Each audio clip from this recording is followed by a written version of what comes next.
Hey.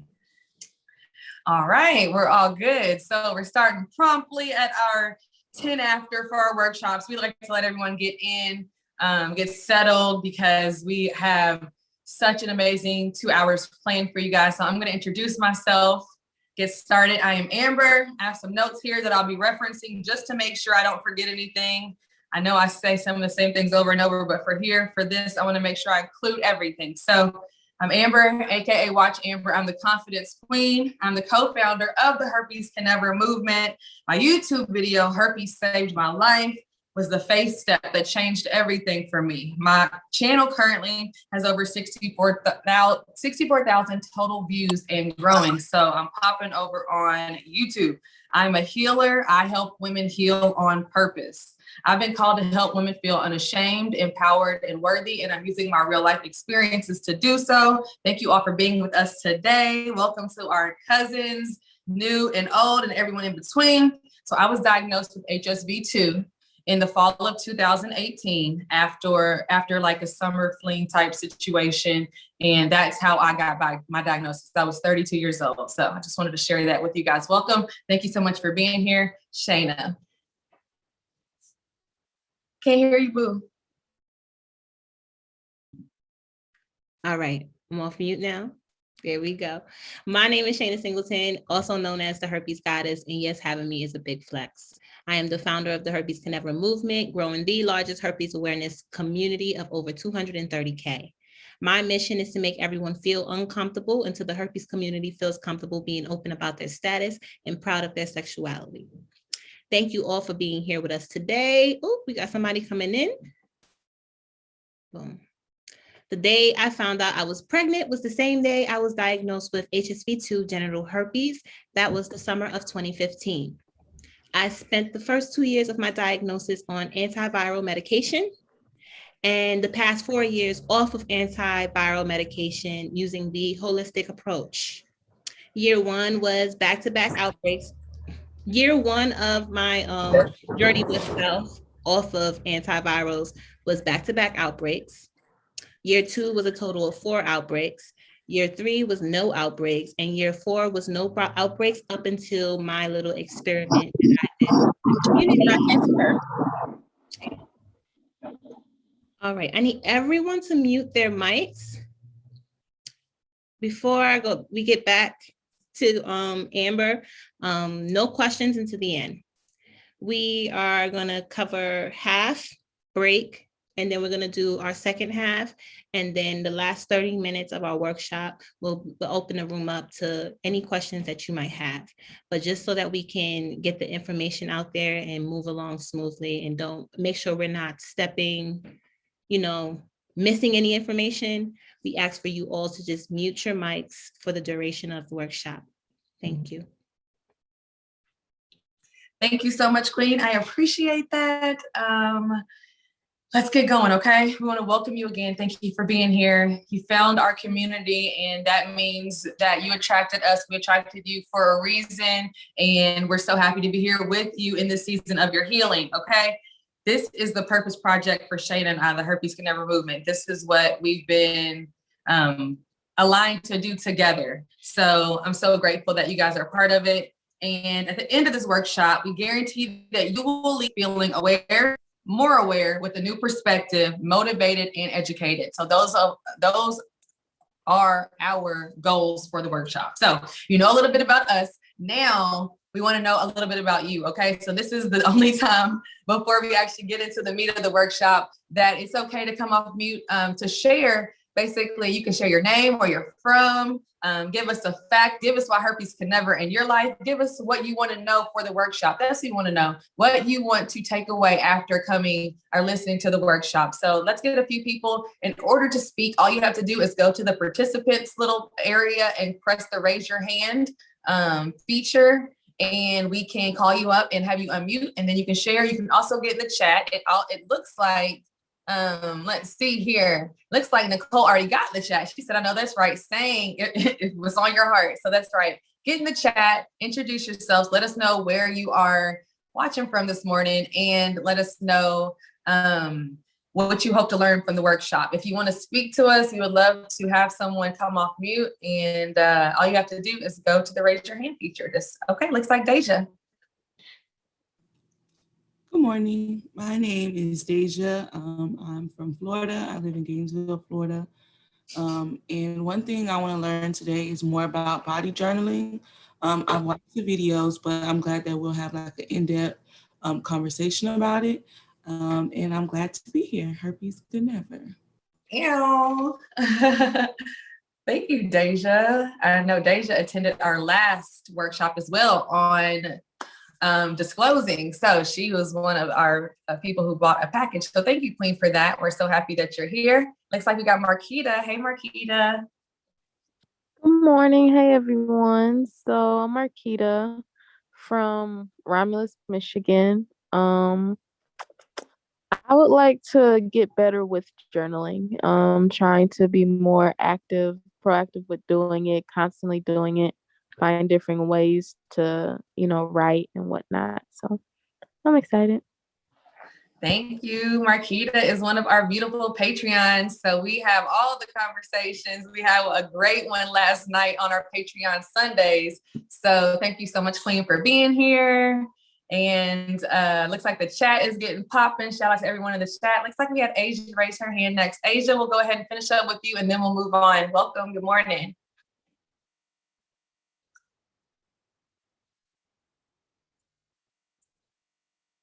Okay, where's Asia? Okay, maybe not. I'm tripping.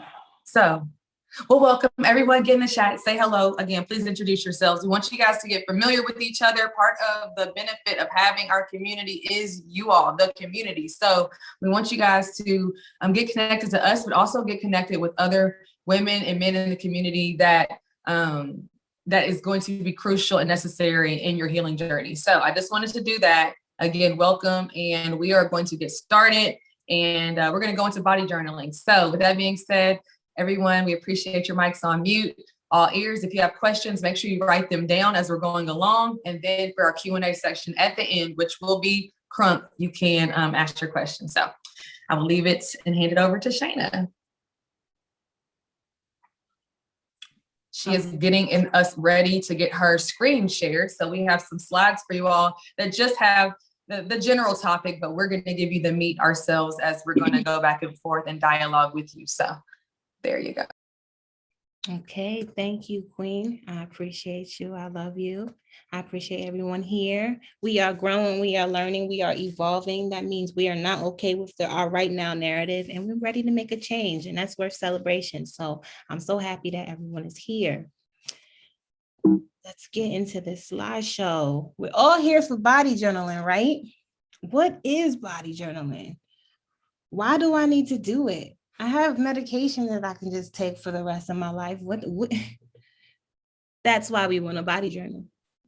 They give us medication to suppress symptoms of our herpes, right? But then the medication is killing other things. It's killing our livers, it's killing our kidneys, it's killing our bodies, right? So what's next? What is our alternative to learn our body? Body journaling is a daily log of everything that goes on in your life. The diary helps you understand your habits. It helps you realize what you consume. Once you know this, you can make the necessary changes to your lifestyle to improve your health so that you can better protect your partner, yourself, and possibly stop your outbreaks from reoccurring like I have done for myself. You are journaling the food that you eat, your mood, your stress level. So yes, regular journals, how you feeling that day, emotional health, how much water you're drinking, your menstrual cycles, description of your stool, activities for the day, description of your discharge, hours of sleep, description of any aches and pains. I suggest that you take at least 2 to 6 month break from sex to learn your body. I myself did 2 years. Amber? Thank you so much, Shayna. Let's see, Pamela, I don't know if you have in the information to pass in the chat, but I'm just going to reiterate a few things that Shayna pointed out that were really key for me as far as body journaling, because to be honest, I never body journaled, even thought about body journaling before I had herpes. Like I never was conscious about, I might've been conscious about a particular, like my diet at the time, or maybe just journaling, but never putting it all together, like full circle, learning myself from the outside and inside. I never even thought about before herpes. So Pamela just dropped in the chat things to consider when you want a body journal. So that Shayna mentioned, so she dropped that full list over there. Something that I thought about, my periods. I've been on birth control for 10 years, so my periods have been irregular, and I just came off my birth control, and now I'm super into figuring out my menstrual cycle symptoms and learning those all over again in my 30s. So body journaling is super important, especially when we're talking about how to manage your herpes outbreaks. So I want to talk about why it's important to record the food that you're eating. And this is big for me. I've always been naturally thin my whole life, and not until I just got into my 30s have I had to worry about my weight and really be conscious about the foods I was eating and how it was affecting my skin, my hair, all of those things. So I want to share with you guys a little bit about why it's important to write down what you eat and include this in your body journaling. A food diary can be a useful tool in the process. It can help you understand your eating habits and patterns and identify the foods good and not so good for your body. Say you're having maybe a rash or indigestion, or say you are having frequent outbreaks. Write down every single thing that you put in your mouth and when you do it.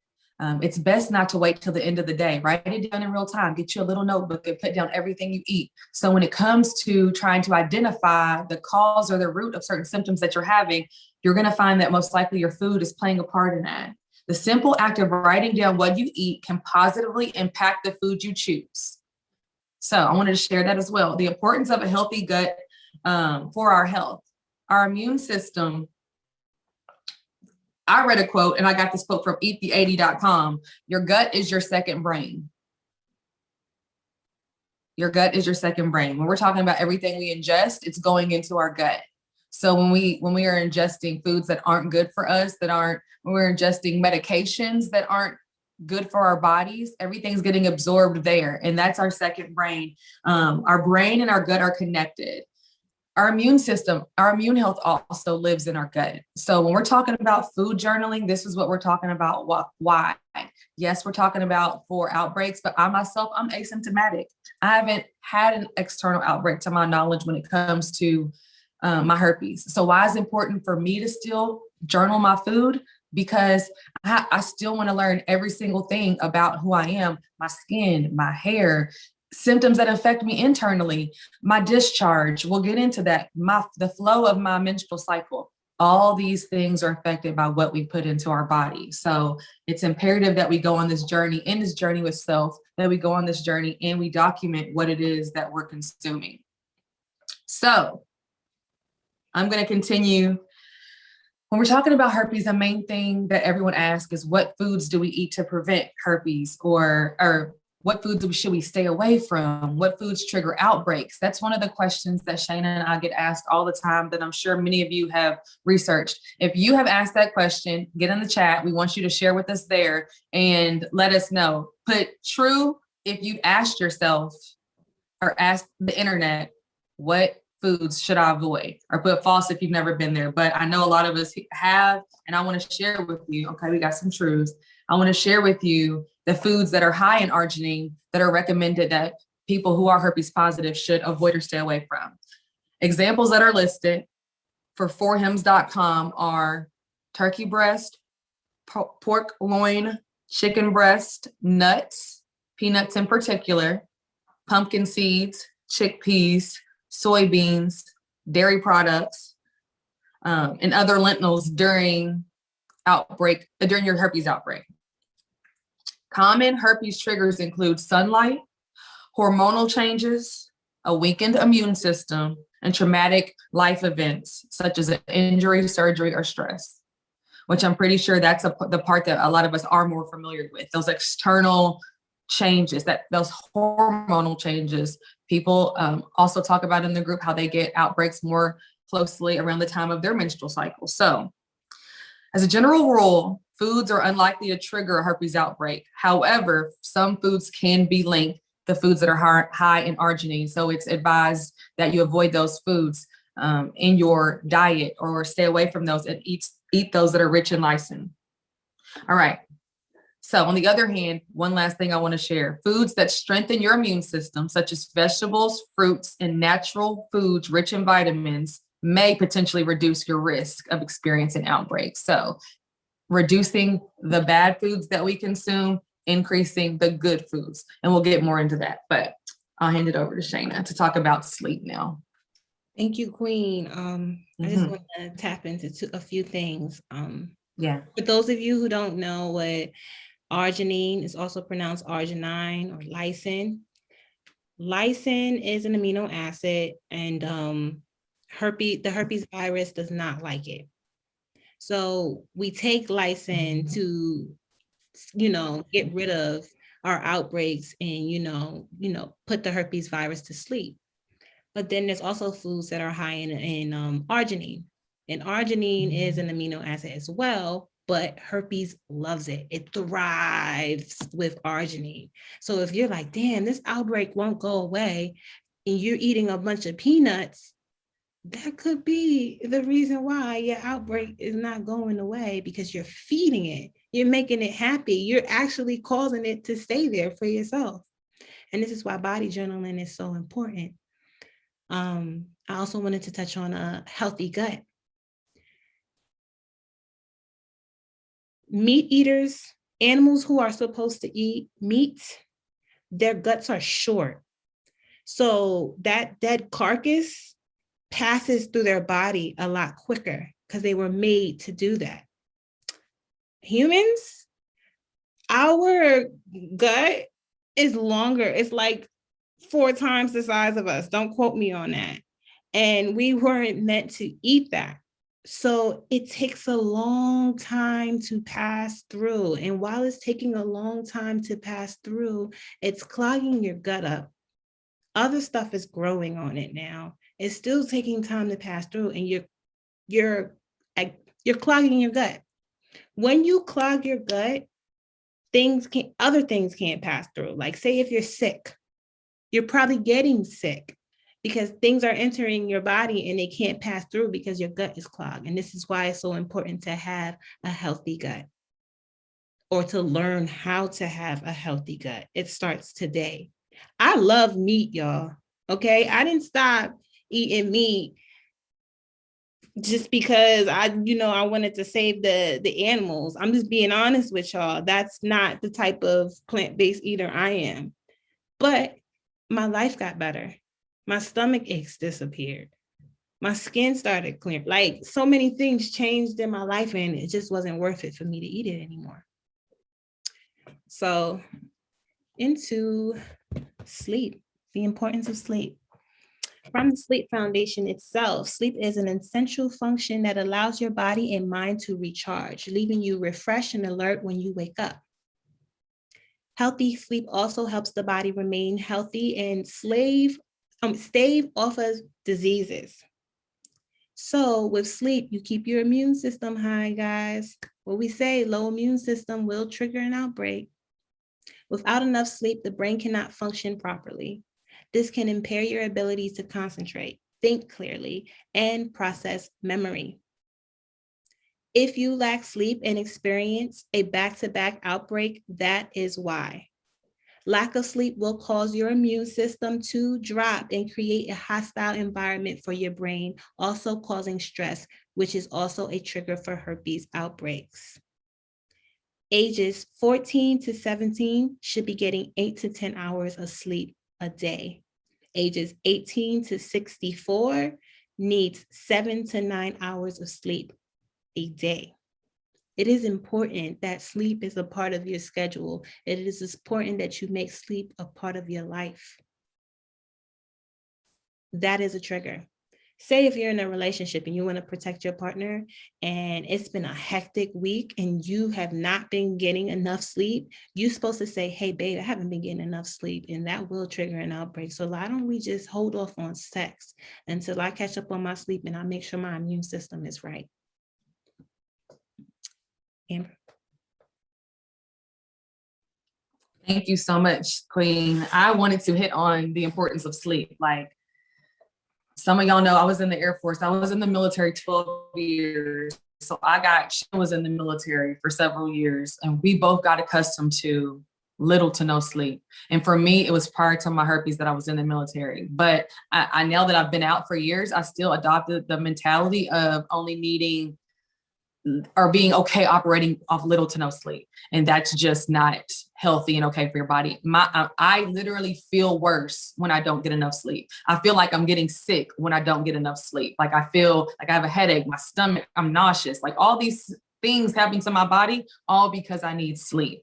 Because your body and your brain do not function at their best capabilities without that rest. So you need to prioritize, get some discipline, get a routine, get some different habits that include making sleep a part of your healthy care practice for your body, for yourself, for your brain, for your emotions, for your immune system. It is so imperative if you're not sleeping properly to create a healthy routine around that. So I'm going to talk to you guys a little bit about the importance of journaling your mood. Okay. We're talking about journaling the food you eat. We're talking about journaling your sleep, how much you're getting a night, what time you go to bed, what time you wake up, if you're waking up in the middle of the night, for how long, things like that. Now we want to talk about why it's important to journal your mood, how you're feeling.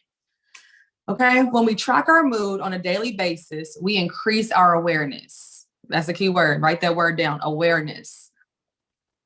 Right now, just by showing up here and being present, you are taking steps to become more aware of yourself. And that is healing. That is growth. That is progress. So awareness is a big thing when it comes to the self-love thing. We increase our awareness of what we are feeling and why. So not only we know we feel a way, but okay, let's think about why we feel this way. Let's go a little bit deeper. It's not enough to just say I feel mad, say I feel sad, say I feel happy, say I feel irritated, but why? And that's what journaling, that's what writing those whys down to your moods, that's where you can really get aware and do the work. So this kind of self-tracking promotes self-regulation and helps us stay in a healthy emotional state. So when you're aware, when you know your why, you can think more logically about it. And then you can be in an overall better space. If you're just operating off feeling to feeling, jumping from feeling to feeling to feeling, and not taking the time to see, I've been sad and way more than I've been happy in the last 2 or 3 weeks. What's going on with that? Why am I sad? That awareness piece. So that's what you can go through and really work through, and adds real value to your healing, and why body journaling is so important. So part of our body is our mood. So that's why we should track it. I'm going to give you 5 reasons why to record your mood. Number 1, it allows you to connect your feelings to what happened during the day.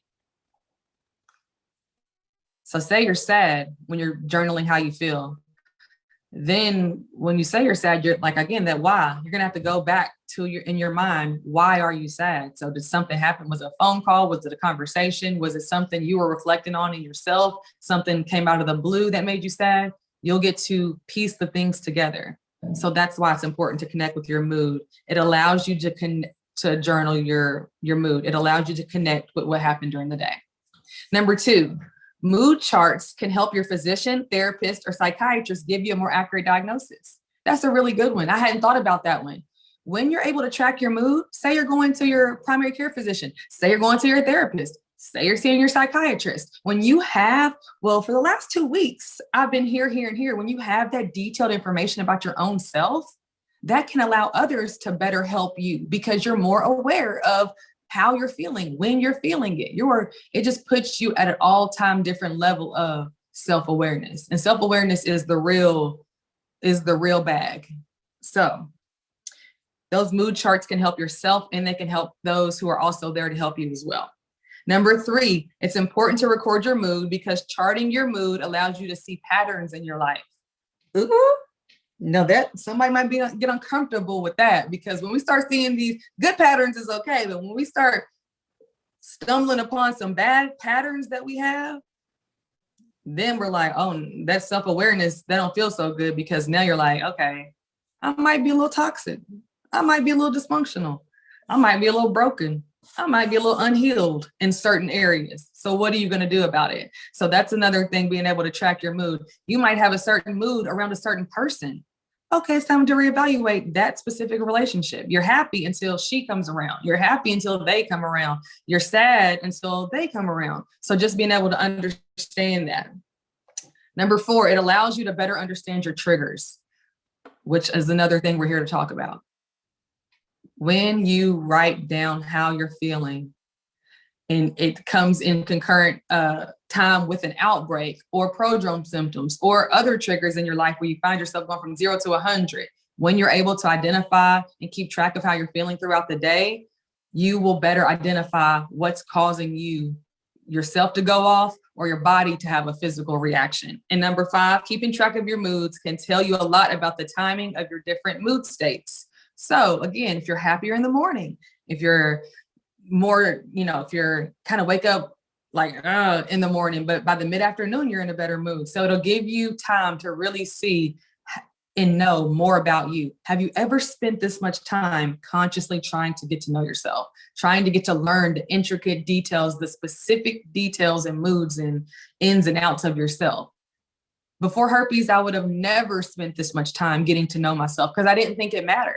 I felt like I already knew who I was. I was who everybody told me I was, but I didn't know me. But that's what this allowed me to do. That's what herpes allowed me to do. It changed my life because it saved my life, because it just opened my eyes to this perspective. And so that's why body journaling, specifically your mood, is really important in your healing. Shayna? Thank you for sharing, Queen. For me, it was my son and my herpes in a way, because I was taking care of my baby. And I'm like, I know everything about my baby. I know what my baby's stool looked like. I know when it switch up. I know when his mood is switching up. I know when I knew all this thing about my son, but I didn't know those things about me. It was like, what? Then I had herpes. So that was like my aha moment. I need to make myself my own baby. No one will ever show up for me in this way but me. And I have to show my son how to show up in that way for himself as well. Once you learn how to wipe your ass, nobody's going to keep wiping your ass. So you got to learn how to do it the right way. The same thing with your body. That self-awareness doesn't just apply to your mood. You want to be able to show up to the doctors, right? Let me tell you something. Doctors don't know nothing. 12 years is not going to teach them everything.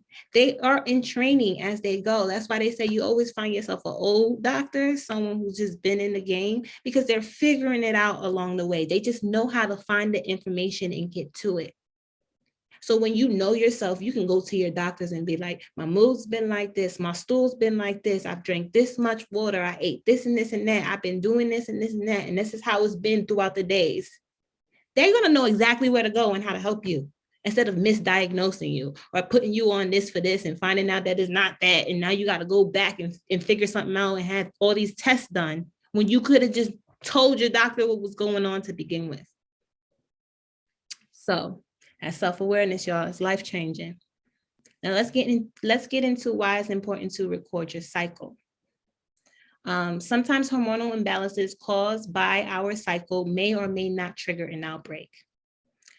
Hormonal imbalances that may cause mood swings, that may cause stress, which is a trigger. So, okay, look, we all get moody when we're on our periods, right? That energy we're sending out into the universe, it comes back, and that energy that's coming back is causing us stress. That is an outbreak. So we have to be aware of our hormonal imbalances and when our mood switches. Thank you, Amber. She explained why it's so important already. Cravings such as chocolate, which is high in arginine, ladies, that is a huge herpes outbreak trigger. And that is something a lot of women do during their menstrual cycles. They crave chocolate. So it might not be your periods triggering it. It could be your cravings. Cramping, bloating, that keeps you up at night.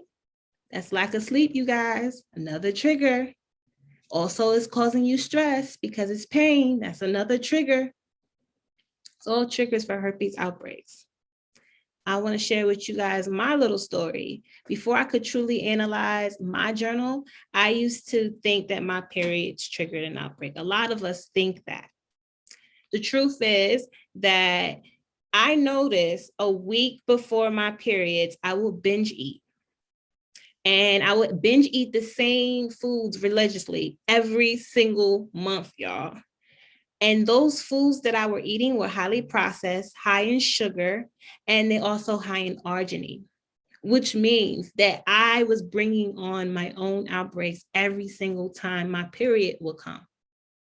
All this time I'm thinking, oh, it's my period that's causing the outbreak. No, it's me and my bad habits that I have adopted from having a period. All right, Amber. Y'all, I was glued to the story like this. I was listening like, because so many people come into the community and say that their periods trigger their outbreaks. And, you know, as a person who, you know, it's a really particular spot to be in the herpes community and be asymptomatic, because it's almost like I want to experience an outbreak because I mean, there's no part of herpes that I'm scared to experience, you know, and I don't view myself differently because I'm asymptomatic and others, you know, have outbreaks. It's like, I want to understand that and the value in her talking about the menstrual cycle, because that is a huge trigger for a lot of women, and her going even into detail about what she ate during being, because now that I'm getting, menstrual cycle symptoms back, I'm getting cravings as well that I haven't been used to experiencing in years. And so just literally being mindful of everything you're consuming and doing, it takes a whole new level of, here we go, self-awareness. But boy, I tell you what, it will change your life. So thank you, Shayna. Lastly, I want to get into the importance in keeping track of your water intake. So water just became something I got serious about. I'm notoriously known for drinking soda. I know, right? Like just awful, all the things. I love sweet tea. I love lemonade. I love sugary drinks.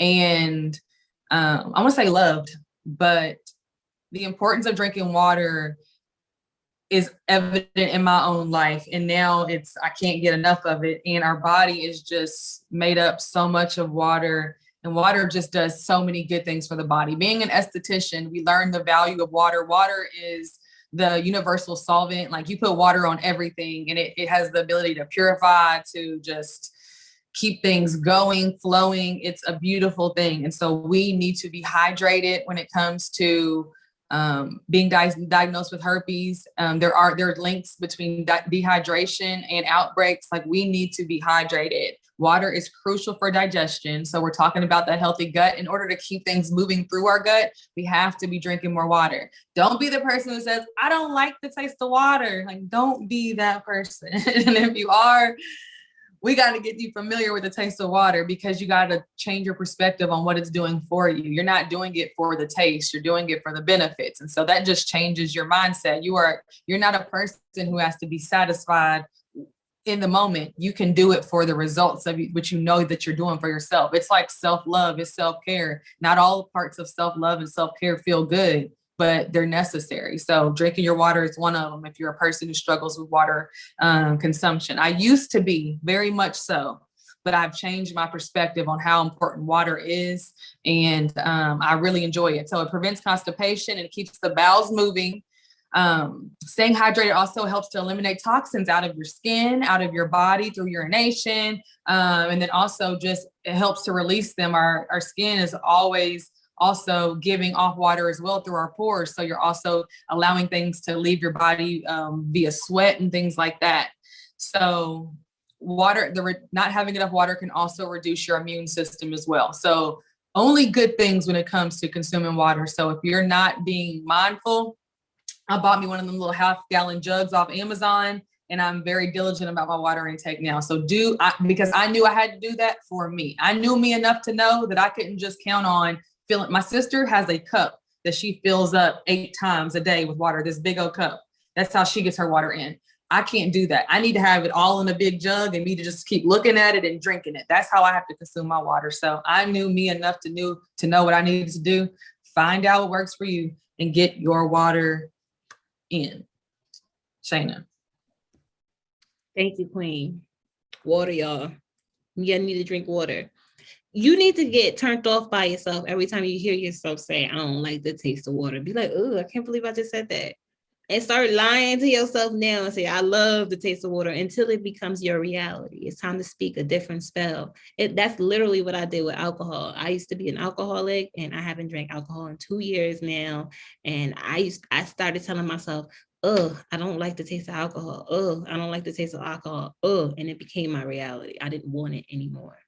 Same thing with smoking. I used to be a bad cigarette and Black and Mild smoker. Then every time I would go outside, I would say, about to go outside and develop some cancer. I didn't feel good saying that. I didn't like saying that. I heard myself say it so much that I just didn't want to go outside and smoke anymore. I didn't want to have to say that. I forced myself to say it every time I would smoke something, to hear myself and show myself what exactly I was doing. So the power of the tongue, we speak spells. Change your narrative. All right, so let's get into learning about our vaginal discharge. Ooh, your body can tell you so much about you, from the color of your eyes to the color of your urine to everything, your hair and how it's feeling. Your body is telling you what you need. Discharge. Vaginal discharge is a constant presence in women who menstruate.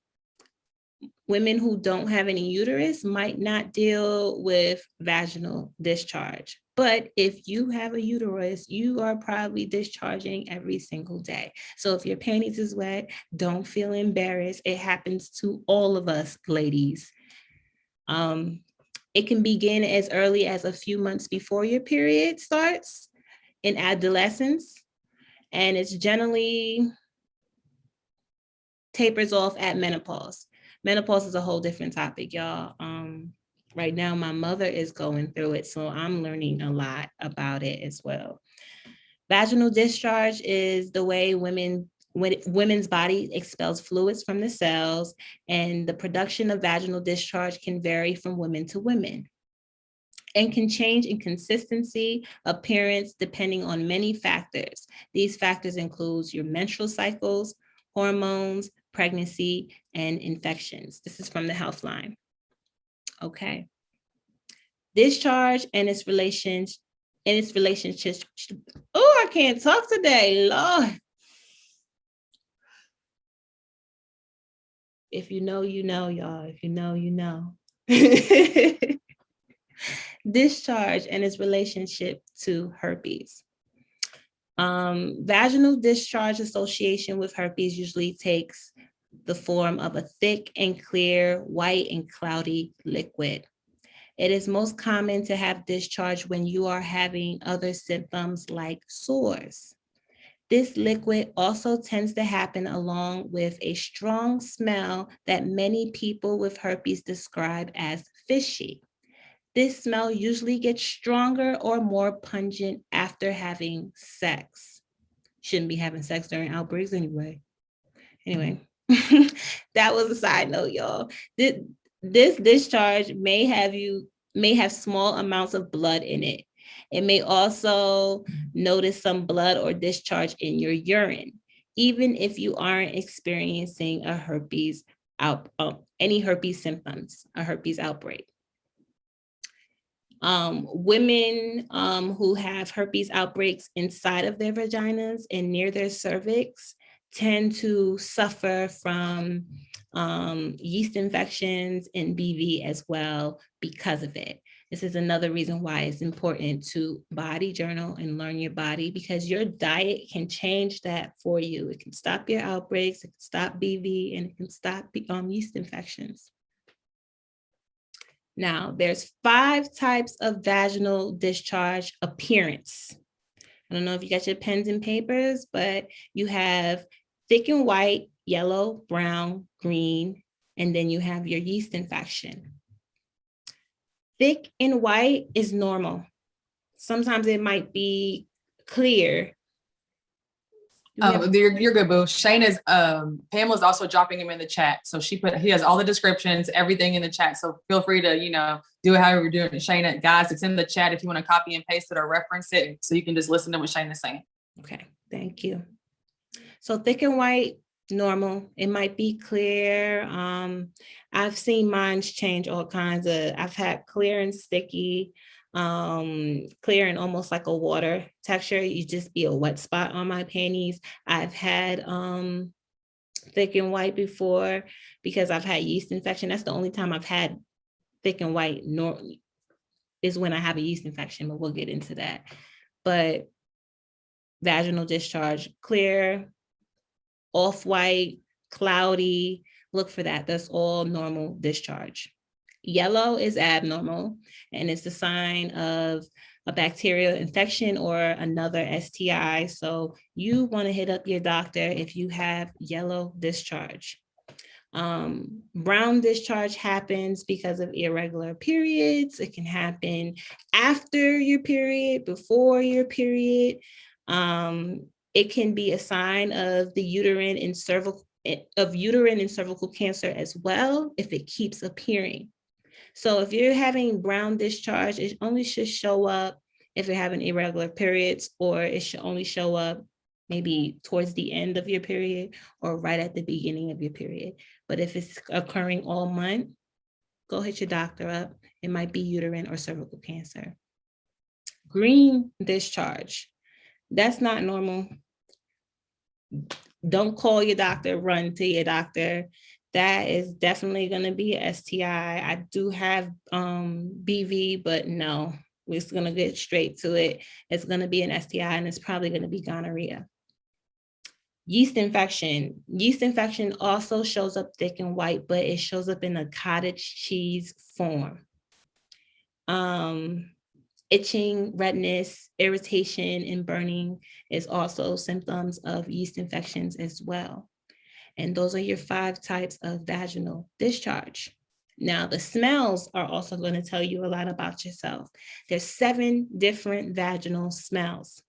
You have tangy and fermented, coppery, you have sweet like molasses, you have chemically, you have, that's not a word, y'all, chemical-like, and you have skunk-like, fishy, and rotten. Let me go over the first one. Tangy or fermented, smelling like a yogurt, a beer, sourdough bread. That's the smell of good bacteria. The pH of a healthy vagina is slightly acidic, between 3.8 to 4.5. And that's why you would get that tangy fermented smell. Coppery like a penny. Blood contains iron, which can lead to a metallic smell. Bleeding after sex due to vaginal dryness or vigorous sex, that can cause small cuts and scrapes in the inside.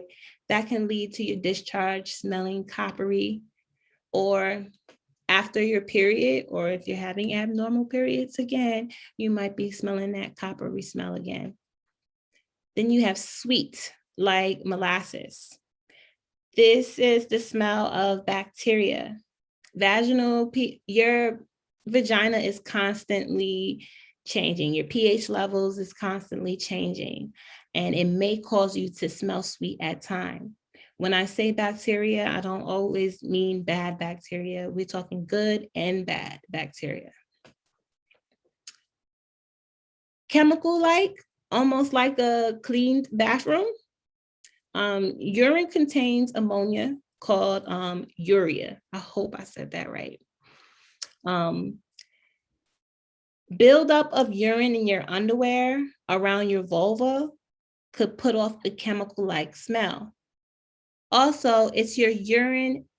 If your urine has a strong ammonia smell, that's a sign of dehydration, which can lower your immune system and trigger an outbreak. So that's something to jot down. My urine is dark brown and it smells like ammonia today. I'm not drinking enough water. Also possible that a chemical-like smell can be a sign of bacteria vaginosis as well. So if that is going on, just hit your doctor up, or go ahead and get yourself a pH test strip from from your local pharmacy and test out your own pH balance. If it's off, go to your doctor, get the medication that you need to get rid of your BV. Skunky-like BO, almost like smoke herbs, an earthy scent. This is a sign of emotional stress. Your body contains two types of sweat glands. You have apocrine, and do you know how to pronounce the other one? Because it's apocrine and endocrine. Okay, apocrine and endocrine. Okay. Yes. Yeah. Endocrine glands produce sweat to cool your body down. Apocrine glands respond to your emotion. Yes. Apocrine glands populate in your armpits and your growing ladies. When stressed or anxious, the apocrine glands produce milky fluid, and the fluid is odorless. But when it's mixed with vaginal bacteria, it can put off a pungent aroma, smelling like BO or some weed, like an earthy scent. I mean, that's not necessary. That never happened to me, but I don't think it's bad. You know what? Meet us on Patreon.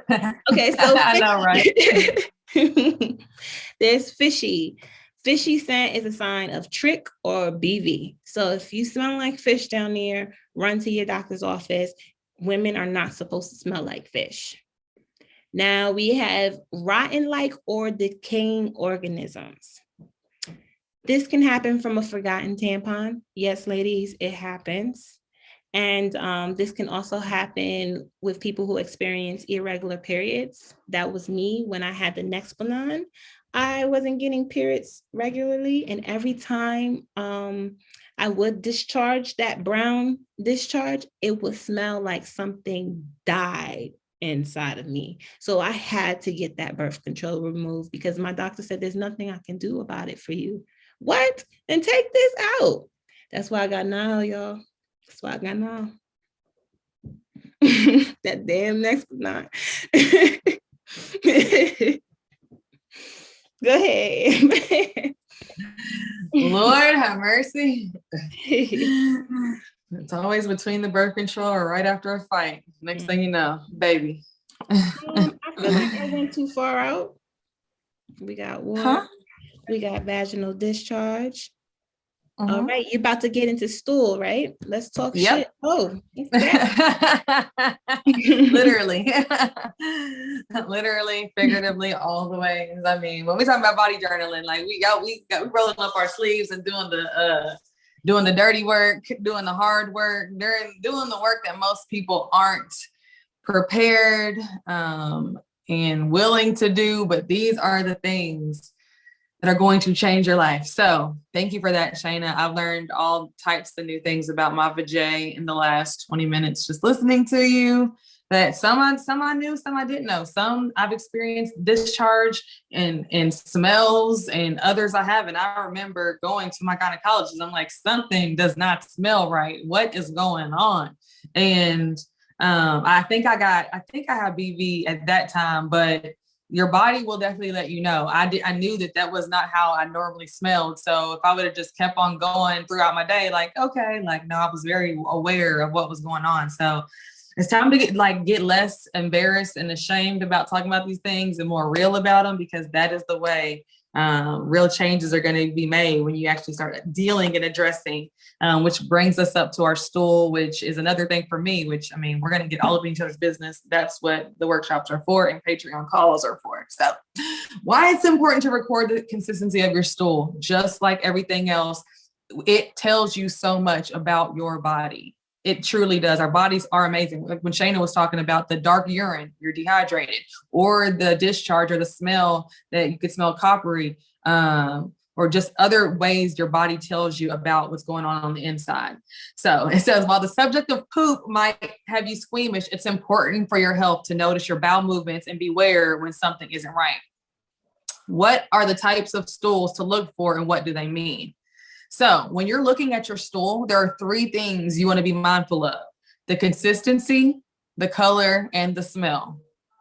The consistency, the color, and the smell. Okay. They're all 3 going to tell us different things about what's going on in our body. Okay. When you're examining your stool, pay attention to its consistency. Your poop should have mainly a solid, not loose consistency. So it should be pretty much solid. If you're like having diarrhea, you are sick, we know our stool changes then. But if you're not experiencing too many other symptoms outside of normal, but your consistency of your stool changes, that might tell you that something's going on inside of your body. So Dr. Sarah, this came from cedarsinai.org. If someone tells me that their stool looks like soup, gravy, or mashed potatoes in consistency, and it's been like that for a long while, then something is not normal. That's what the doctor says. So just be mindful. It does matter what consistency your stool is. Generally, healthy poop is brown, but the color can range from a very light brown to almost a greenish brown. So it's on the spectrum of brown, whether light brown all the way up to almost greenish brown, somewhere on that spectrum. That's a normal stool sample. Black poop is never normal. If your stool is ever black, that means you need to get to your doctor, and you need to be aware of that fact. Maybe, if it does ever happen in the future, you can say, okay, I learned that is not normal. That means I need to call somebody. It wasn't something I ate or didn't eat. So you need to get that checked out. Black can mean decomposed blood. So this can be serious. So blood in your stool is never normal, whether it's not in black stool, it's in your normal stool, but you do see a tinge of red or anything like that. That means you need to get to your doctor as well. So any type of blood in your stool is the main thing you want to look for, and it is not normal at all. So you want to go to your doctor. So your stool could turn black if you're taking iron pills or certain over-the-counter stomach medications. So if you're taking like something for indigestion or something for an upset stomach, or even an iron pill, and your stool does darken in color, that could be a potential reason why. So keep that in mind. But even still, if you're questioning, always give your doctor a call when it comes to that. And lastly, as far as smell is concerned, if your poop is extremely foul, this can be a sign of maldigestion or malabsorption. So of course, our for some people, I dated a guy who dated a girl. We talked about our exes and relationships, who was completely raw, no processed food, only water, and exercised every day. He said her poop did not have a smell. It literally it didn't smell at all, because her body was absorbing everything she put in it, because it was all so raw that there wasn't much waste for her to give off. So that means her body was properly absorbing. So if you're eating so much processed food, like Shayna was describing, I really didn't know that until today, about how meat and animals that were meant to consume meat, how their intestines are so much shorter. You think about it, it only has from here to here to go. But our intestines are like miles long, literally, and they're all like jumbled up. So just imagine it trying to get through all of those places where it finally makes its way out of us. If your body's not absorbing that, or other bacteria is growing on top of that, your body can't absorb properly. It's going to cause the smell of your poop to change and become more foul, because you have more decaying dead stuff and bacteria in there. So of course, you might eat something. It also says 3 primary changes of your stool: irritable bowel syndrome, celiac disease, or lactose intolerance. And that's another thing I was going to mention. So for the Black community, our population of those who are lactose intolerant is higher. And you might notice, like, if you eat ice cream, then it's like a bad bathroom experience overall, or you might eat a certain food, or you might have, in my family, Crohn's disease is hereditary. And so we either have irritable bowel syndrome issues or other intestinal issues. So that might also cause your stool to be different than the normal category, but it's super important to be mindful and aware and open and comfortable about knowing your body to like turn around and look and see what's going on in the toilet, because it does matter. So wanted to share that. Woo! Shayna, we're rounding up. I'm like, my brain's about to explode, y'all. Break is coming soon, but y'all keep hanging on. Another reason why it's important to know your shit. Look, know your shit, y'all, pun intended. America teaches us how to maintain. They don't teach us how to prevent. Before I went on this body journaling journey with myself, I had the worst stomach issues. They had diagnosed me with something with a G. It was like gastros or something. I don't know. It had that many letters, y'all, and I'm not even trying to go through it right now. They stuck a camera down my throat to figure out what was wrong with my body, instead of just telling me that I need to eat healthy. I stopped eating meat and my stomach aches went away. Wow, that easy. They wanted to give me medication and stick a camera down my throat and teach me all these ways to just maintain. It's like a sick cycle. Instead of just telling me, girl, just stop eating meat. Yes, it would have been painful for me to hear, but I would have got there a little bit sooner instead of having to figure out the hard way. So thank you, Amber. Let's get into aches and pains. Oh, okay, let's go back. We don't got that. We're gonna keep on, let's talk shit. Let's get into aches and pains. It is important to record your aches and pains because you will be surprised which one of those aches and pains might be a prodrome symptom. We will cover the different types of prodrome symptoms later after the break, but I want to share with you all a quick story of my own. One of my prodrome symptoms is that I experienced terrible nerve pain in my right leg from the top of my toe all the way up to my thigh. Before body journaling, I had no idea what this pain was. It just kept happening. I was telling my mom, she's like, you got to go to the doctor. I'm like, what am I going to go to the doctor for? I don't even know what to tell the doctor. Hey, I got leg pain. Think about it. You go to the doctor and just be like, hey, I got leg pain. We expect the doctor just to know why the hell we're having leg pain. Through body journaling, I noticed that the pain occurred every single time I felt the tingling sensation on my outbreak site and right before every single one of my outbreaks. Bingo, I look up prodrome symptoms. I see this mass list of prodrome symptoms. There goes one of my symptoms. Oh shit, this leg pain is from my herpes? I didn't even know it.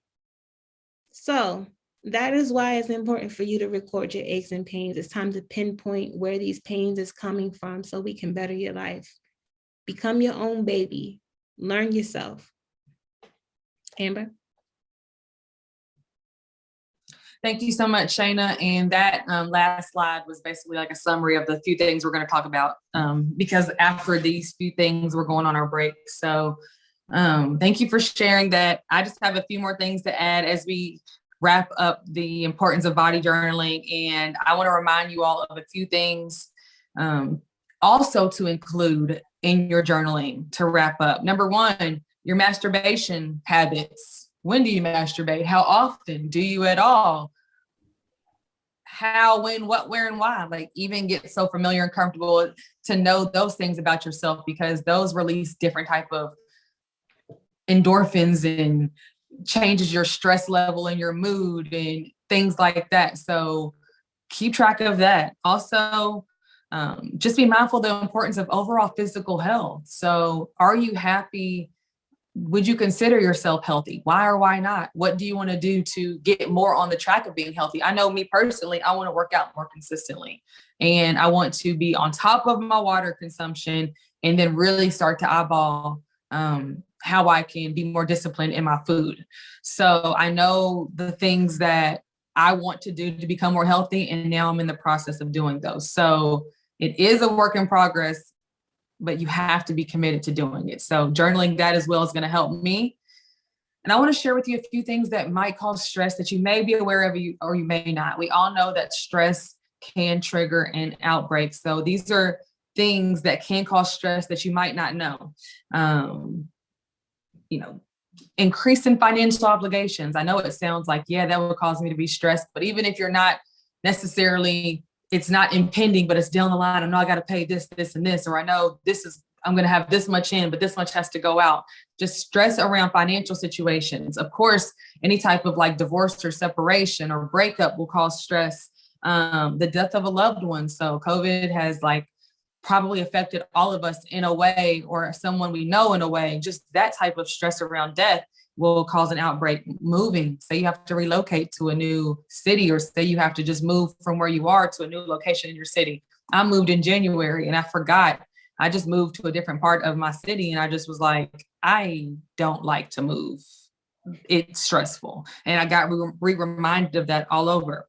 Chronic illness or injury. So if you have an illness or injury outside of herpes that you're dealing with, that will increase your stress and lower your immune system. Emotional problems, anger, grief, of course, low self-esteem, having guilt around your diagnosis, having stress or anxiety or anger towards the person who gave it to you, that you think gave it to you. All of those things that you can carry in your spirit and carry with you can cause additional stress, which can lead to an outbreak. So traumatic events,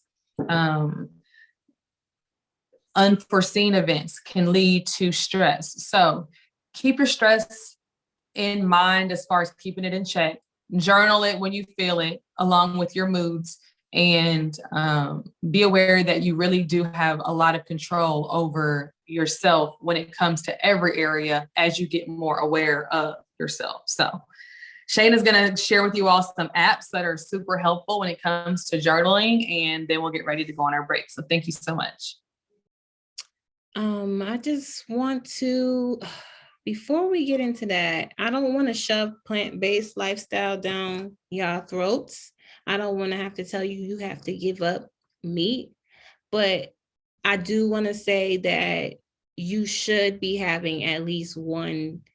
It should be more than that, but start off with at least having Mondays set to just having nothing but fruits and vegetables, a plant-based day, at least in your life. It is important. Y'all have to give y'all bodies a break. My sister's into that. She still eats meat, but she has more plant-based meals in her diet in her life than she does meat. She might eat meat once a week, but she's still eating it because she feels the difference in her bodies from the days that she don't eat meat and the days that she do. It's important that you give your body that break.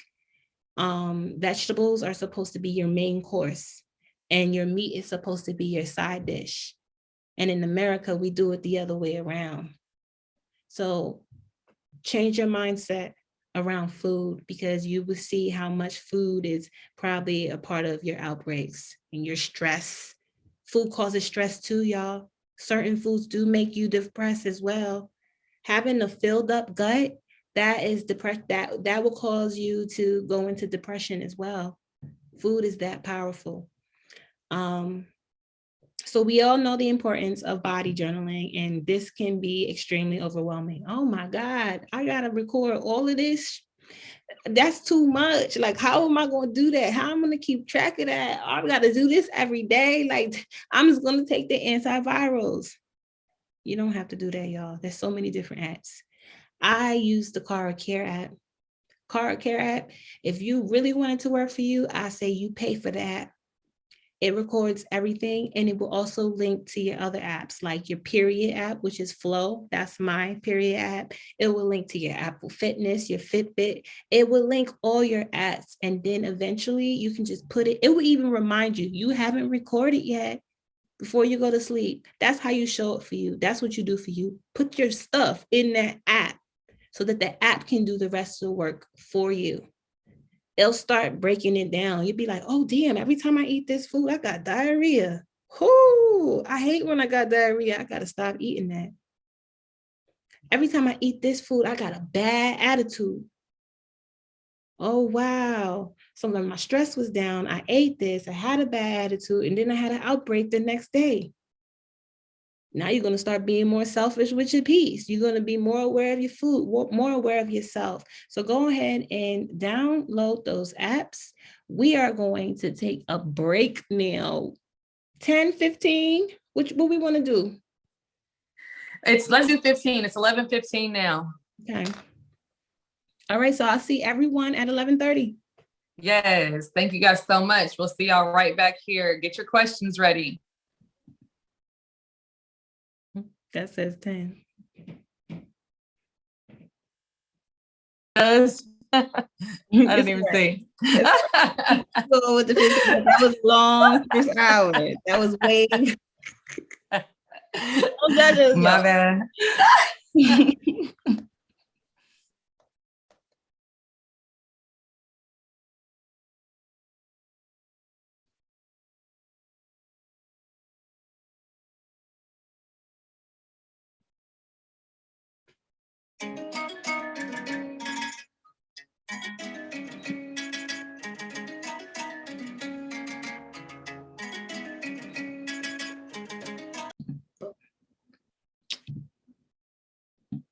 All right.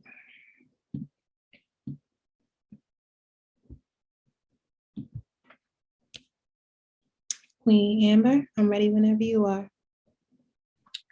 All righty, Queen. Thank you so much. Hope you guys enjoyed that break and you are enjoying the workshop. I know I am. Again, I'm going to remind you who I am. I am Watch Amber. I am the Confidence Queen. I'm also the co-founder of the Herpes Can Never movement. My confidence is contagious. I help women heal on purpose. I've been called to help women feel unashamed, empowered, and worthy, and I'm using my real life experiences to do so. I was diagnosed with HSV-2 in 2018, and I'm just so grateful to have you guys for our second half of our workshop. We're going to talk all about triggers. Shayna. Hello, welcome back. My name is Shayna Singleton, aka the Herpes Goddess, and yes, having me is a big flex. I am the founder of the Herpes Can Never movement, and I'm happy to have you all here with us today during our body journaling workshop. The first half of the workshop, we covered the things we should be journaling, the things we should know about ourselves, what we should look out for, just a few tips on what certain things your body can tell you about yourself. And we also went over a few apps to help us along our journeys. Now let's talk about why is it important and how does it relate to our herpes? How will learning our bodies help us with our herpes? Well, we already know. Our triggers, right? We want to keep our immune systems high. We want to keep our triggers the hell away from us. And that's how we start living better with our virus. We kind of have to accept her. I named my herpes Bertha to separate Bertha away from me. And in the minute I started to embrace Bertha, she went away. But Bertha used to be here all the time when I ignored her, when I didn't want to get to know her, when I act like she wasn't there. The minute I did, my life got better. My outbreak stopped showing up. She started to leave me the hell alone. I give your herpes some attention now. I got to shout out Pamela really quick. Pamela is in the comments dropping all types of important information, the link to our website, the link to our Patreon. So everything you need is in the chat, and she's been so helpful. Another thing I want you guys to drop in the chat before we get started as well is your big takeaway. So what did you take away from the first part of the workshop that you were like, aha? now that's something that I need to hear, or, okay, that's what I'm going to take with me, that I can start implementing into my life immediately. So we want to see what has been the most important takeaway for you since you've been with us today. So thank you so much for that. And we'll look forward to reading those as we get through our second half of our workshop and on to your questions. Shayna. All right, let's get into viral shedding. According to Planned Parenthood, most genital herpes infections are transmitted in the absence of symptoms. So this whole myth, as long as you're not having an outbreak, you'll be good, you won't give it to your partner. Let's stop saying that. Let's give the truth. If we want the stigma gone, we have to be real about it. When we lie about the stigma, we just fuel it. We fuel it. So most genital herpes infections don't have symptoms. They are known as asymptomatic. Majority of people who have herpes are asymptomatic, you guys. And it's a small percentage of us that actually experience outbreaks. Some people think they are asymptomatic because their symptoms might be mild, so mild that they would never even, think, well, there you go, Amber, that it was herpes. It's another reason why it's important for people who are asymptomatic with the herpes virus to go on a journey with themselves as well. They might find symptoms. They might find out that they're not asymptomatic like they thought they were asymptomatic. Hell, they might be having it in their eyeball, the inside of their nose, and not know it until they raise awareness to their bodies. Anyway, let's keep going. It is estimated that only 10 to 15% of people who have been diagnosed with genital herpes actually experience symptoms. There we go, some data to back up what I just said. People infected with HSV periodically go through phases in which they are shedding the virus, meaning that their bodies are producing infectious virus particles that can be transmitted to others through close contact. When you are sick or your body is actively fighting something else with a virus, the cells in your bodies hosting the infection release infectious virus particles, which you then shed into the environment. This process is called viral shedding. If you want a visual, let's think of dust, right? Our dust is our skin. We shed, our skin sheds all the time. That's what our herpes virus does. So even if it lies dormant in your body and you don't experience any symptoms, your virus will still shed. A telltale sign that we're going through viral shedding is an outbreak, but also the appearance of your prodrome symptoms. When someone infected with HSV experiences genital blisters or sores, he or she is certainly shedding the virus as well. About 75% of asymptomatic shedding events only last for a day. While viral shedding lasts longer when accompanied by symptoms, asymptomatic shedding is partially influenced by a few factors. HSV type. A genital HSV-1 infection is milder than a genital HSV-2 infection. Genital HSV-1 infections have fewer reoccurrences and are associated with less asymptomatic shedding. 2, duration of infection.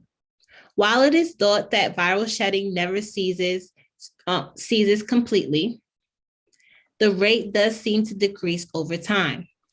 Someone who has been infected with HSV for many years probably sheds less of the virus than someone who has recently acquired the infection.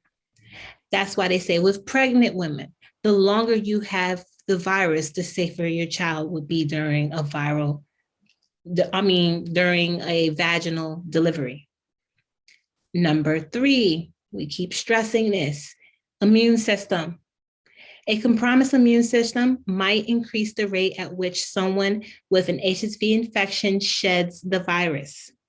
For example, people with HIV might shed HSV at a higher rate than their HIV negative counterparts.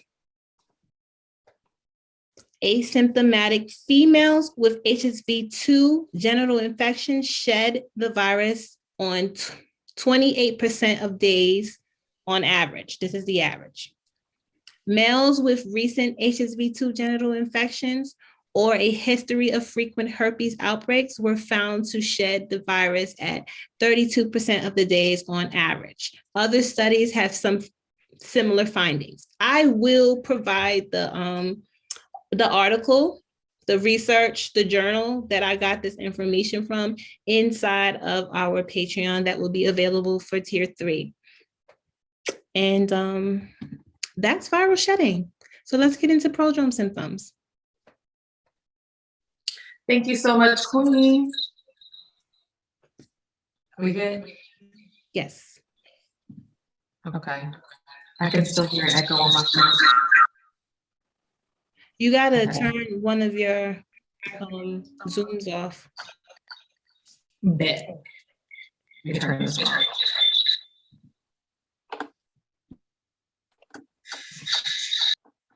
Okay, we good? Yes. Okay, perfect. Sorry about that. So viral shedding was something that I was very, very much into learning about because I didn't know that much about it. And that's something that another hot topic that we're asked about, what is viral shedding? What does it mean? Can I still pass my herpes during viral shedding? So thank you, Shayna, so much for going into detail with that. That was super helpful. And let's talk about another thing that is super common, prodrome symptoms. And I'll be honest, I had never heard of a prodrome symptom before being diagnosed with herpes. And I want to break down what the definition of a prodrome is. So prodrome isn't specifically to herpes. Prodrome is a word, it's a medical term. It's spelled Prodrome, prodrome. A prodrome is a medical term for early signs or symptoms of an illness or a health problem that appears before the major signs or symptoms start. They're symptoms that occur before the initial outbreak or reoccurrence. So when Shayna shares her prodrome symptoms might be her nerve pain, that is her indicator that other symptoms, bigger symptoms are on their way. So it's your like caution flag. Okay, what are we going to do now? That is what a prodrome symptom is. So when we say we want to learn our prodrome symptoms as it relates to our herpes, that's what we want to learn. We want to learn those indicators our bodies are giving us to let us know that an outbreak is on the way. Now, a prodrome symptom can occur as few as 30 minutes or up to several days before an outbreak. Pamela says she gets her I was in the chat. I was so close to reading that. My bad. The chat is so lit. Pamela says, I get the same pains myself or a tingle. So identifying what your prodrome symptoms are super, super important. And knowing what the word prodrome means, that it means an early sign or a symptom, I think that's important as well. After exposure to HSV, symptoms may occur 2 to 12 days. Some people have viral symptoms such as muscle aches, fever, or a headache. Up to half of those experience a prodrome symptom that occurs before the initial outbreak or reoccurrence. Prodromal symptoms may include these. So see if you identify with any of these prodrome symptoms: mild tingling in the genital area or shooting pain in the buttocks, legs, and hips, swollen glands, fatigue, burning, itching. It's also possible to have no symptoms at all before being infected with HSV. In some cases, the first outbreak doesn't occur until many years after the initial exposure. So in our community, we have people that shared with us that they felt prodrome symptoms hours after being sexually active with the person who gave them the virus. Others in the community have said that they haven't felt them at all. So prodrome symptoms vary person to person. That's why it's super important to know your body. I love how Shayna talked about being your own baby, because it's so true. I haven't had a child yet, but I can't imagine when you do have a child, knowing every single thing about that child, knowing when their bowel movements are irregular, like knowing that about another person, but not knowing about yourself, that would have definitely woken me up. So that is so great that we become our own babies in that way and love ourselves and care about ourselves and be aware about ourselves in that, to that level of detail. So knowing your prodrome symptoms are super important. Knowing what the word prodrome is, I think, is important. Also knowing that yours are case specific to you, but the ones that are listed that I just shared with you are the most common ones that most people identify with. All right. Can we get those symptoms again? Absolutely. I will. I should have gave them to Pamela. So we're talking about shooting pains, headaches, tingling, numbness, swollen glands. And we have the chat is getting lit up with some examples as well, so you can find those in the chat.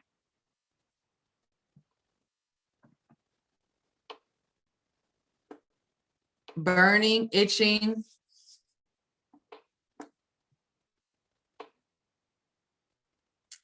All right. So those are a few symptoms. Check that chat out, Queen. Let's get into outbreaks, because before an outbreak is the prodrome symptoms for many. And so I know Shayna's even talked about being able to curb her outbreaks from even fully onsetting, because she was able to identify her prodrome symptoms and started increasing her lysine intake, started to modify her routine in ways that literally helped prevent a full outbreak. So can I come in real quick? Sure. Whenever an outbreak is about to come, I dub the sugar. I'm teaching myself not to like sugar at all. I cut the sugar out. I cut anything that's processed out. I'm sending my ass to the farmer's market, and I'm just eating dark leafy greens and berries. And yes, I might take lysine, but I don't like to take over-the-counter lysine. I like to eat foods high in lysine, and I go to full prevent and outbreak mode, boosting my immune system, zinc and garlic and vitamin C, and all stuff that we are going to cover 2 weeks from now in our next workshop. Amber? Yes, that I was going to say, that sounds right on par for our diet, herpes diet and remedies workshop that we're doing in a few weeks. So outbreaks happen usually after we experience our prodrome symptoms. So let's talk about what they primarily traditionally look like. So genital herpes outbreaks usually look like a cluster of itchy or painful blisters filled with fluid. They may be different sizes and appear in different places. The blisters break or turn into sores that bleed or ooze or are whitish with fluid. As the outbreak comes to an end, the herpes sores will scab over and eventually go away. The sores can take a week or more to heal.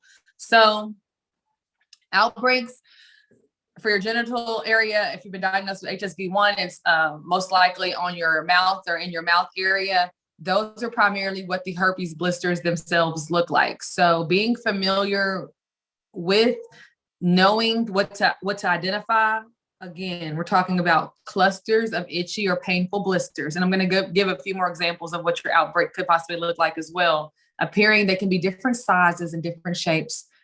They're very unique to you. That's another thing. Herpes sores can look like other skin problems like acne, contact dermatitis, which is a skin condition where you have like patches of dry skin, ingrown hair. So the only way to know for sure you have herpes is to see a nurse or a doctor. All right. Just make sure our connectivity issues are good. The only way to know if you have herpes for sure is being diagnosed, because your herpes outbreaks can look like so many different other things. And it's also important to know that they can be in different places. If you have oral herpes, most blisters occur on the lips or mouth. They can also form elsewhere on the face, especially around the chin and below the nose, or also even on your tongue. Females with genital herpes may develop sores on the vulva, which is the external part of your genitals, that include the outer lips, or inside the vagina. It may be difficult to see sores that develop internally, which I'm trying to figure out if I might fall into that category. Let's talk about herpetic whitlow. So when we talk about herpes, we automatically think it's on our genitals or it's on our mouth, it's on our anus, it's in one of those areas. But there are other, your herpes can appear in different parts of your body. For instance, under your underarms, even on your fingers, which is called herpetic whitlow, which is a viral condition. Where small blisters form on the fingers and the fleshy area around the fingertips. These sores or blisters are often painful and develop with direct contact with a contagious sore. So that's why it's super important that when you are having an outbreak, not to touch the area directly and touch another area of your body. So always making sure you're washing your hands very regularly, as the virus can be killed with soap and water. Usually type 1 affects areas around the mouth, lips, and face, and type 2 affects the genitals primarily. Since the same virus causes herpetic whitlow, it's extremely contagious, and it's important to be mindful of touching any part of an open sore or an active outbreak and washing your hands in between. So just keeping that hygiene up. So that is signs and symptoms of an outbreak. So we talked about prodrome symptoms. We also talked about what it looks like, the possibility of having an outbreak. These 2 things, I'll primarily say the importance of everything else we've covered in this workshop. In order to really identify what your prodrome symptoms are, yours, in order to identify what your outbreaks are, yours, if you're having them, when you're having them, how long they are, you have to get to know your body and what's happening with it. And that's why body journaling is such an integral part of our healing, not just for the external parts, but also for our moods, for the internal, spiritual, emotional parts as well. So thank you for that. I'll hand it back over to Shayna as we get ready to go into Q&A. We are in Q&A. Thank you, ladies. We know that was a long stretch and we got y'all to 11:50. We should have gave y'all 30 minutes for Q&A. And Amber, we can run a little bit over. Yeah, sure. Questions? Yes, please. Sure. So, yes, we would like to open the room up. Let me stop sharing my screen. Go ahead and raise your hand. Whoever wants to Yes. ask a question. Yes, go ahead and get your questions ready. Raise your hand. You can also pop them into the chat. Pamela is reading questions that are put in the chat. And if you would like to ask your questions, like Shayna said, simply raise your hand. You can come off mute and we can get those in. If you have questions around another topic, something that you were waiting to ask us, now is the time. So looks like we got Pamela. Hey, Queen. Hi, beautiful ladies. So my question was in regards to, you said, Shayna, you said it was from the article. You said the 28% and then the men have the 32%. When you say that, you said of days, do you mean in a 30-day time frame or 28% of 1 day, 24 hours? You're muted. Can you hear me now? Can you hear me now? It's in a time frame. Does that answer your question? Okay. Well, which time frame? The time frame of 24 hours or the time frame of 30 days? I'm not gonna give you an answer until I give you the facts. So I will post the article. Okay. And I'll have the article for you all with the link when you get the replays. Is okay? Is that all right, Amber? Yeah, okay. All right. So can we write that question down? Do you have pen and paper, Queen? Because I can't find my pen. Yeah, go ahead. Pamela, write your question down. We will make sure we include that in the replay with the article. Yeah. But thank you, because if we want to come with the facts always, and this for body journaling, if that's a stat, I want to come with the facts. So I want to give you the article. Second question. Yes, thank you so much. Nicole, go ahead. Thanks. I had a question about, you actually both made reference to this, but I'm wondering how one could find out if they have herpes inside, like in their uterus. I don't know how you stated it, but of course I showed, I went to the doctor because I was having an outbreak, didn't know that that's what that was, and was tested, it was swabbed, but it was externally. But do I go back to the doctor when I'm having an outbreak and say, excuse me, can you do the same swab but on the inside? Like, ignore what you see on the outside. Like, how does one know? Or it's just something that Sorry. no, Yeah, that is my comment slash question. that's exactly what you do. Okay. That's your way of knowing. Even before I had my baby vaginally. They did a full examination of my cervix, not just the outside, but the inside as well.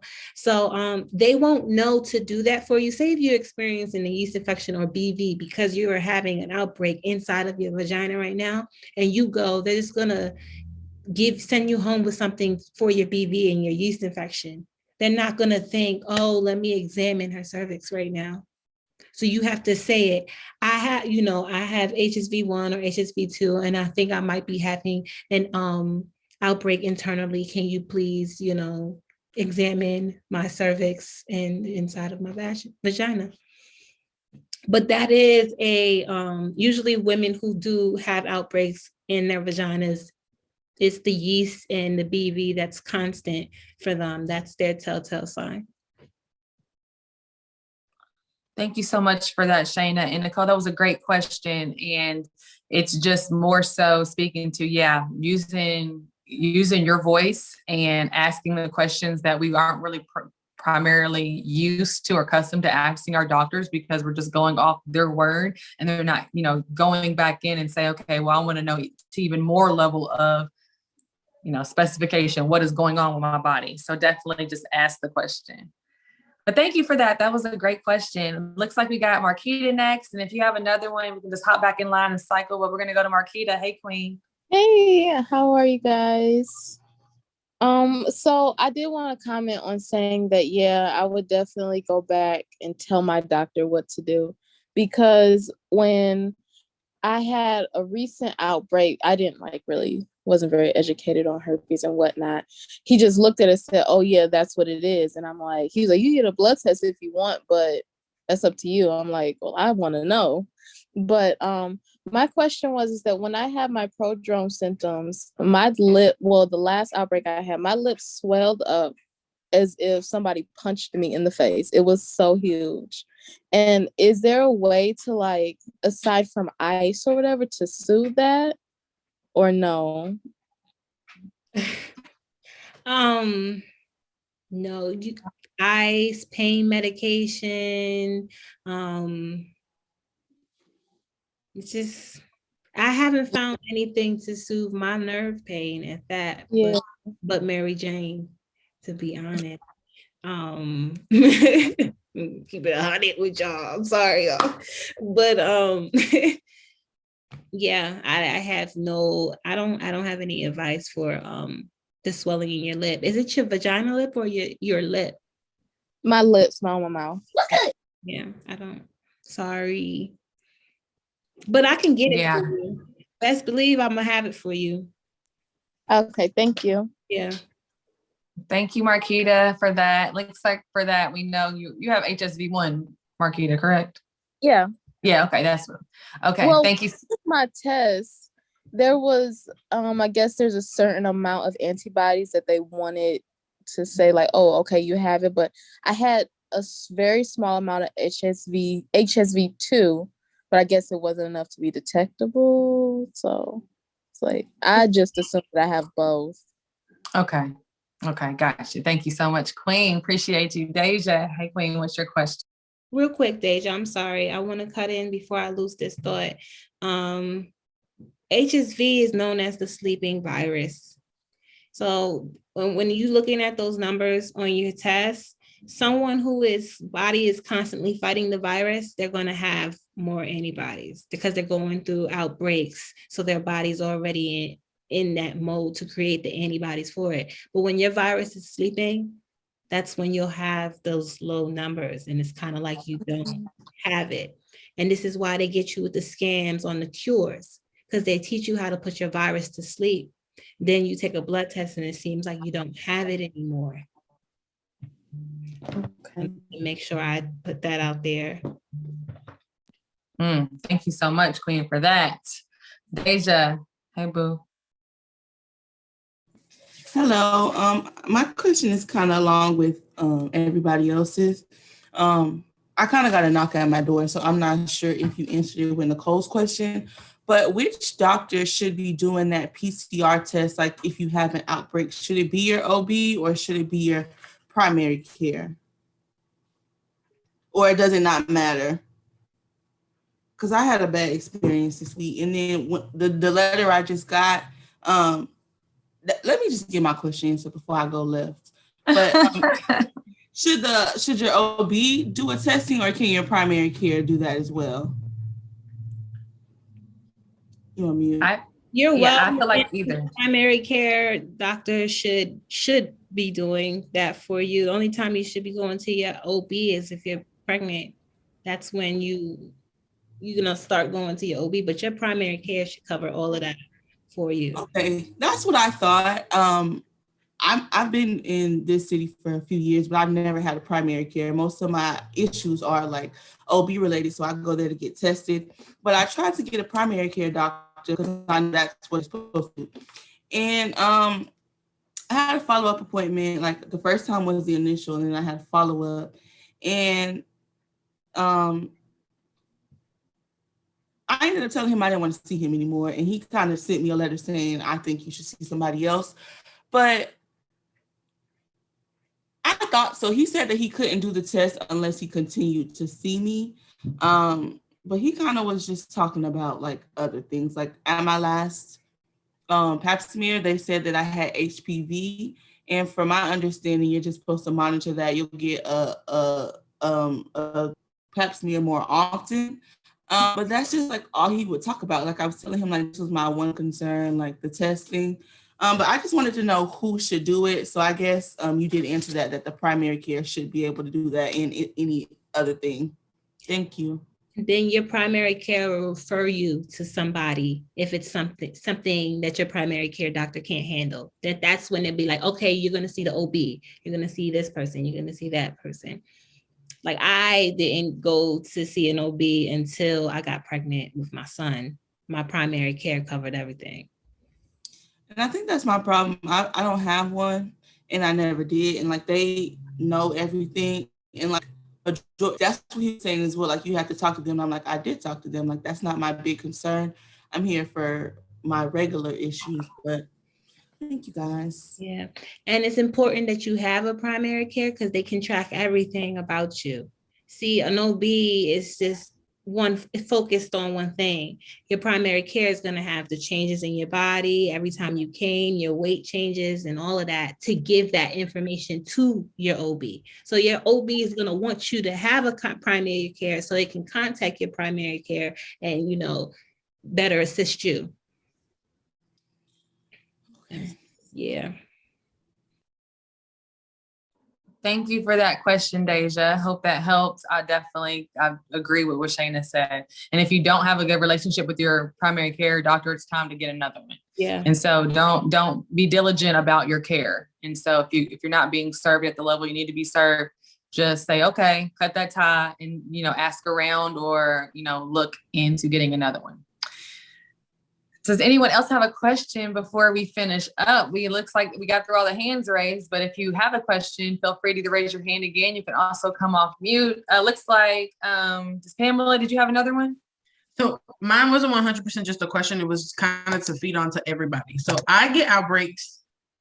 I think this is my fault that I get outbreaks in the places I get outbreaks because I wasn't responsible enough to know what was going on. And I think I might have passed it further along so like I said, I believe I get outbreaks in my throat because I get some really bad pains on the right side of my throat, like so bad I can't swallow. It hurts just so bad. I also get outbreaks in my mouth. My first ever on my mouth was on the top of my lip right here. And at the time, I didn't know what it was. And my friend was like, oh, you got some on your lip. I was like, oh, but it never was like really big. It wasn't a blister or anything like that. Now, in my mouth, I have had, you know what, like, you know when it's like a iron taste or like an iron feel? I don't know if anybody has ever had that. But I also get the full little spot of the white spots. You know what I'm saying? Like a blister with the little white spots. And then I get my glands. I get one in my armpit and in my lips. So partially, I know some of it is from where I originally got it, but then partially some of it was where I was being irresponsible, not taking care of my herpes, and I passed it through my body. So definitely, I'm going to get tested in my throat as well as inside of my vagina because I think I get them there. I think that's where my two original spots, in my throat and inside of my vagina. But during sexual acts, if I was having an outbreak in my vagina or something, and I went to, let's say, give head or something, I feel like that's how I passed it to my mouth. Because per my doctor, I only have HSV2, but I get it above and below my belly button. So definitely, I just wanted to share that for everybody. Go ahead.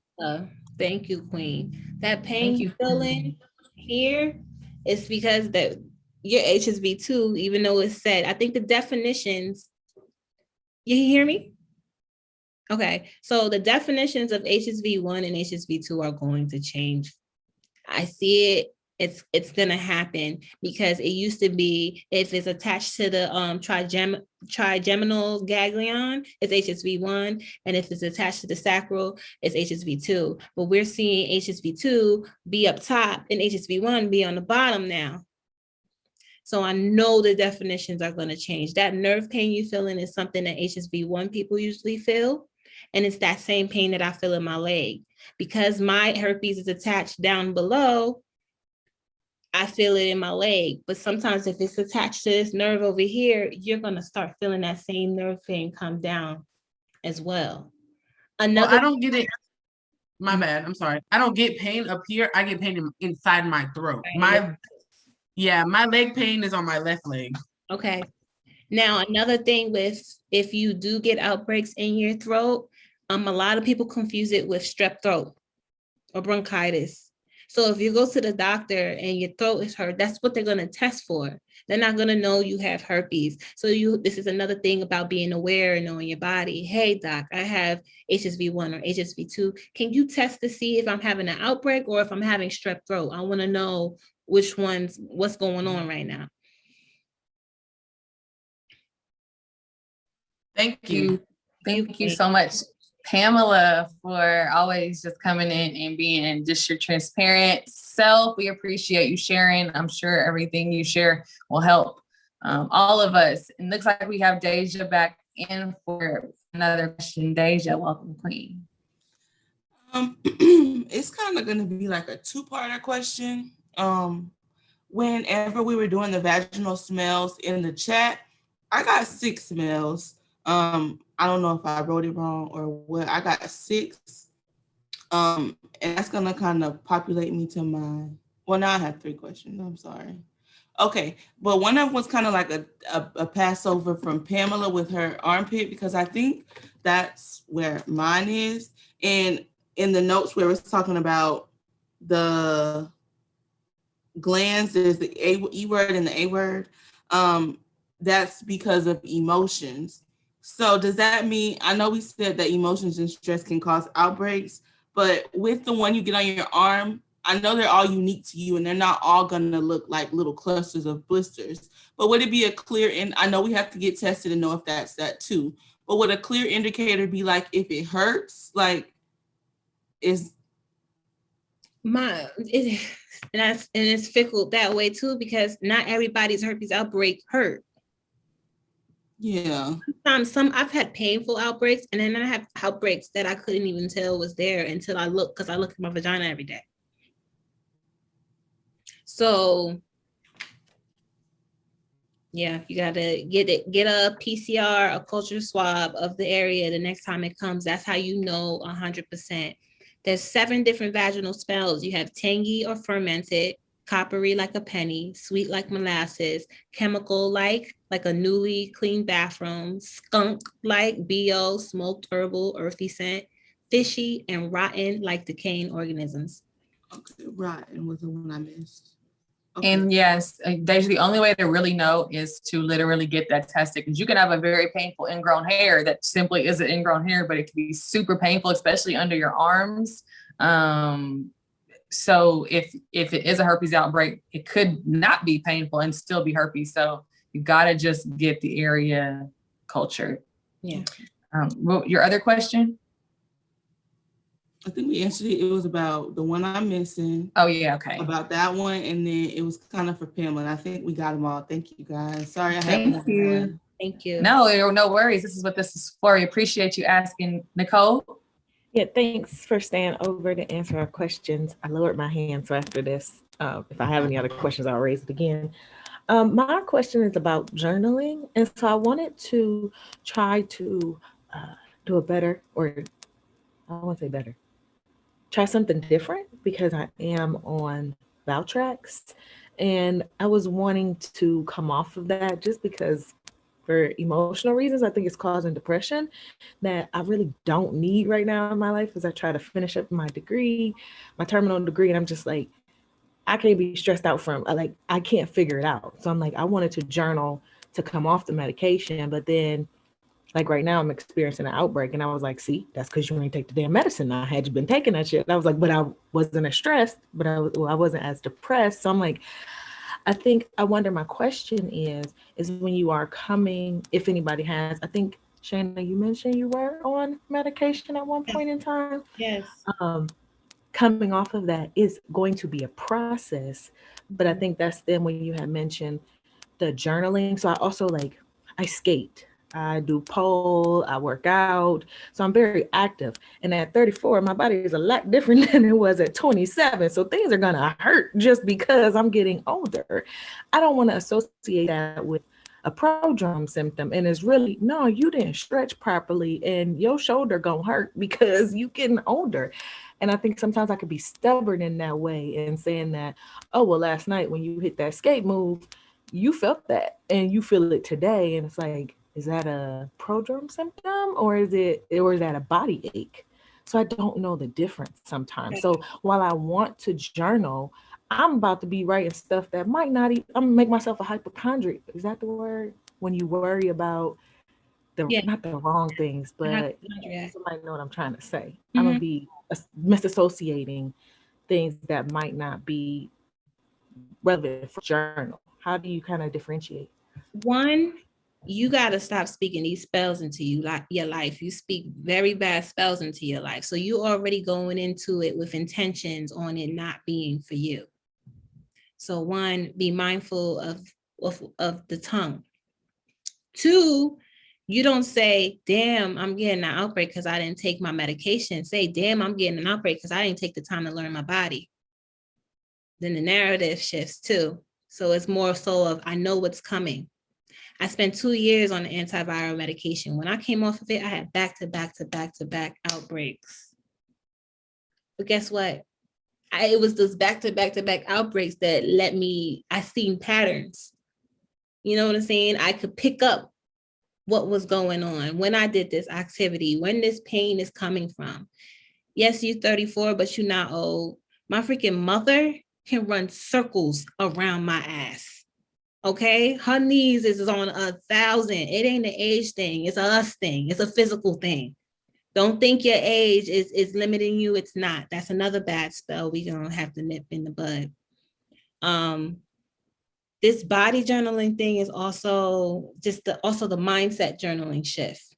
A lot of this is gonna have to do with your mindset and your discipline and your attention to detail and your self-awareness and your ability to hold yourself accountable. This shit is hard. Okay?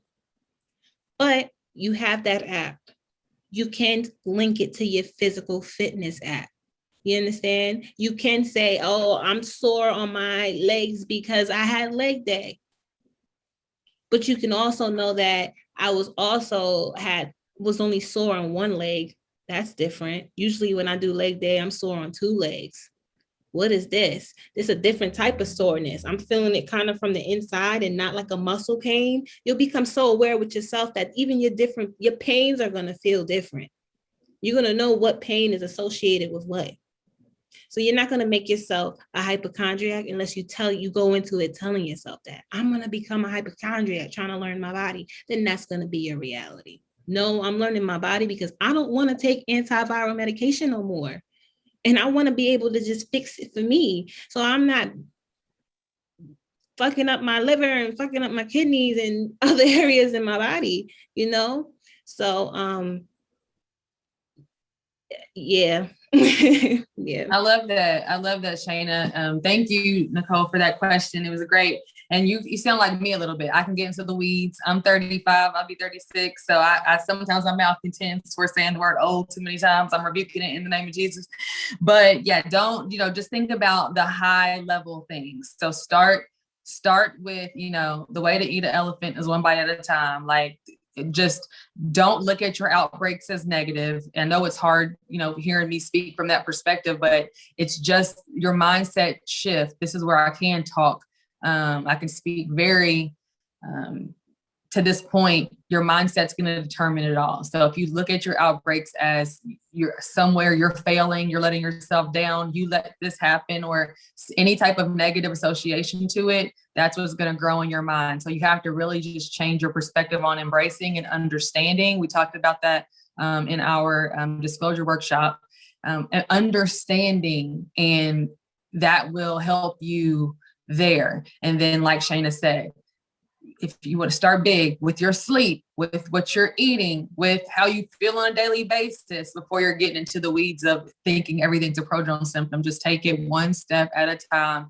And the biggest hurdle is going to come here. And so that's what I want to encourage you with. Deja? One more thing. Even if you have to stay on your antivirals now in Body Journal, so you can learn your body on antiviral medication. And then once you're ready, you learn more about herpes. So when you're ready to get off, you already got yourself, you know what your diet you're going to do, what remedies you're going to use, you're secure in that. You let go of the medication, and then you get to learn the difference. Now you know it's not the pain from you working out anymore because you've already been body journaling. So you're going to start seeing new things. So if you have to do that, take your antivirals, journal, and then continue to journal off of the medication. Thank you, Shayna. That was great feedback. Deja? We'll come back to you. Okay, this is going to be my last question. So I asked a question like this in the last class, and we definitely touched on it this time. So during the body journaling, you all mentioned to not have sex, and then you came back and said to notate like when you do masturbate and why and how. Now, is that okay if we do still venture into the masturbation? It's just like no sex with people, but masturbation's okay? We encourage you to masturbate. We encourage you to masturbate every day. Every day? Yeah, if you can. That's a whole, we talk about this on Fridays. That's a whole new journey with self. You know what I mean? Like, yeah. Fridays is lit. But, we say you take a break from sex because now you're coming off of medication. You have no way of protecting your partner. You don't even know your body to protect your partner. So if you're taking yourself off antiviral medication to learn yourself, you should not be having sex. You should know your prodrome symptoms. Protected or not protected, you shouldn't be having sex. Know your triggers, know your prodrome symptoms, know your body before you go into a relationship saying, I'm not taking no antivirals. You have to have some other sort of security with self. It's either you know your body or you on this medication. There's no in between. You shouldn't have an in between. It's the medication or you doing the work. Thank you. Thank you, Shayna. No, you're good. And yes, Deja, I hope that answered your question for sure. It's removing anyone else outside of you. So you can give you pleasure and you can know directly where it came from. You're the source of that. But yeah, any external stimulation in that area particularly, we advise that you cease doing. As far as Nicole asking the question about the mood chart, there was not one that I specifically put. It's kind of like what you created out to be. So you can maybe make specifically to you, like, you know, do your scale of 1 to 5. 1's being shit mood, 5's being on top of the world, and kind of customize them to you. Engage yourself in every single day. Give yourself a number based off how you're feeling that day. So create something to you. I will look online and see if there's anything that I want to include in the email when we send the replay out for this workshop that might be included in there because you did mention it. So Pamela, if you can write down mood chart for me, that will help when we recap and get this replay ready to roll out for you guys. So looks like that's all of our questions that you all asked. They were great. Y'all asked some great questions. Clap it up for y'all. Yeah, I see the claps. Yes, y'all did y'all's thing today. Y'all hung with us. Body journaling, I wouldn't say this wasn't as fun per se as our last one, but we really got into a different level of work, a different level of accountability, and raising it to the level of, okay, the disclosing is fine and fun. All that's having safe sex and knowing your safe sex practice, that's great. We need to know that too. But before we can worry about anyone, we have to know ourselves. And so that's what body journaling is. Right now, Pamela's in the chat dropping links to everything where you can find us. Of course, most of you guys are with us on Facebook. If you're not, there's the link there. Visit our website, www.herpescannever.com. There's so many things on there. We have content. We have a welcome video. We have links to our Patreon, links to our merch, and a link to our next workshop, which is going to be all about herpes remedies, herpes diet and remedies. That's in 2 weeks from now. So these workshops are really impactful, full of knowledge, and there's a lot to gain. We do work twice a week with our Patreons. We have like group coaching. We come together kind of in this laid back environment. It's via Zoom. And you can join our Patreon by going to our website or clicking the link in the chat. And Pamela just reminded me, we are whole authors. We wrote a book. Shayna and I wrote a trigger journal, which is lit.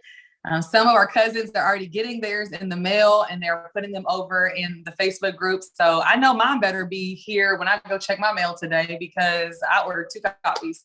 And so make sure you order a trigger journal. We are going to be starting our book club inside of our Patreon. And we would love for all of our cousins to have a copy of our very first book. It is a super, super,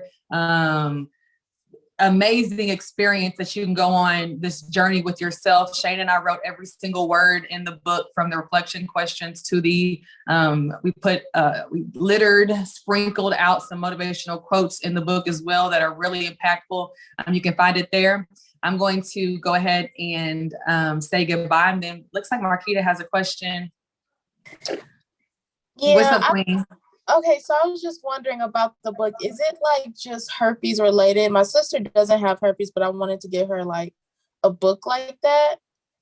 So that's a great question. We do have specific questions that are centered around your herpes, but Shane and I already talked about this. And what we said is you can take the word herpes out and put any stigma, any trigger that is personal to you, remove herpes and input whatever specific to you. So the journal is for everyone. Everyone could benefit off asking themselves the questions that are in that journal. But we do have specific questions related to herpes because this is the community that we made the book primarily for. So we wanted to, we set it up that both way for everybody. But thank you, Marquita. That was a great question. We're so grateful to have you guys in our community. We can't do it without our cousins. We can't make this movement go forward without you being here, investing in you, investing in us, showing up for yourselves and doing the work. This is the work that Shayna and I did on our own that led us to the place where we were able to break the stigma in our own lives and then begin to share it publicly. And that's how we aligned together to, and that's how Herpes Can Never was really born. So the things that happen when you do work on you and you heal, it's truly life-changing. So I appreciate you guys. I love you so much. Herpes Can Never, and I'm going to hand it off to Shayna to say goodbye. Thank you, guys. The sad narrative around herpes, it ends today, it ends for us, it ends for the community, it ends for the future. We gotta nip that shit in the bud. No more pity parties, no more relating trauma. What is it called? trauma bonding with people within the herpes community. No, we cutting all that shit out. And when we see it, we're nipping it in the bud too, because we're fighting this stigma. We're changing the narrative. And I want to set it up to a place that if my grandkids or my kids get older and they find out they have herpes, they don't ever have to feel the weight of the stigma, because the stigma is ridiculous. We are for self-love, learning our bodies, showing up, and the beauty of our herpes. Herpes will put you on a path of self-discovery. Herpes will show you all the areas where you lack self-love. Herpes will push you to learn your body in more ways. Herpes will force you to have healthy sexual communication. Herpes is not a bad thing. It just wakes you up. Without the herpes, I don't even know if I would ever woken up. Probably still be asleep out here, looking like a zombie. So if you're feeling down, if you're feeling like herpes ruining your life, I'm here to tell you that it's not your herpes. And herpes could never, ever, ever, ever, ever. I appreciate you all. Have a good weekend. Yeah, have a good weekend. We will be here tonight at 7 if anyone wants to join. We're going to be doing the exercise or the workshop again. Also be looking out in a week. We will be dropping the replay. And we'll also be following up after the workshop with a question. We want some feedback on how to make our next workshop even better. So you will get the replay. It will be sent out to everyone. You give us a few days. We'll make sure we have it for you. And herpes could never. Y'all have a good day. Ever. Thank you, y'all. Bye, y'all. We having a meeting? I guess not, because Amber just dipped. The fuck? The hell she said? Okay. All right. She just like she was, there she go. Oh. We was just talking about your ass. We was like, damn, everything dip. I said, damn, everything dip. You left like you. What'd you say? You left like you attended the workshop. I was like, hold on, I bet she wants me to come back in. Hey, Brad.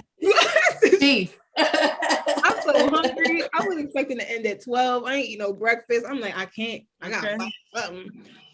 Girl, Be honest. It was good. I liked it. I did. It's literally like y'all. Herpes is like wow, but it was really good. I liked it. It was everything I needed for myself. Look, I have journals like hell, so it was good for me to know what my roots need to be for my journals. Yeah. That's what I was missing, because I free write a lot.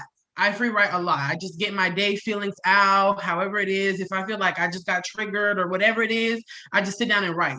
I free write. But to have each journal have its purpose feels more comfortable. Good. So it was great. That was great. And then the smells and the looks, that was great too, because realistically, like you said, I'm not a person who if I'm not besides the time where I thought I had a yeast infection, I've never had discharge where I was like, what the fuck? I've always have normal vagina. So it was just normal vagina discharge. At one point, I used to shower with soap inside of my vagina because that's what I was taught, up until I was taught that was killing my vagina. And once I stopped doing that, I seen a difference. I seen the change. So, and that was a conversation I had to have with some kids yesterday, some girls. They're not kids, they're teenagers growing up.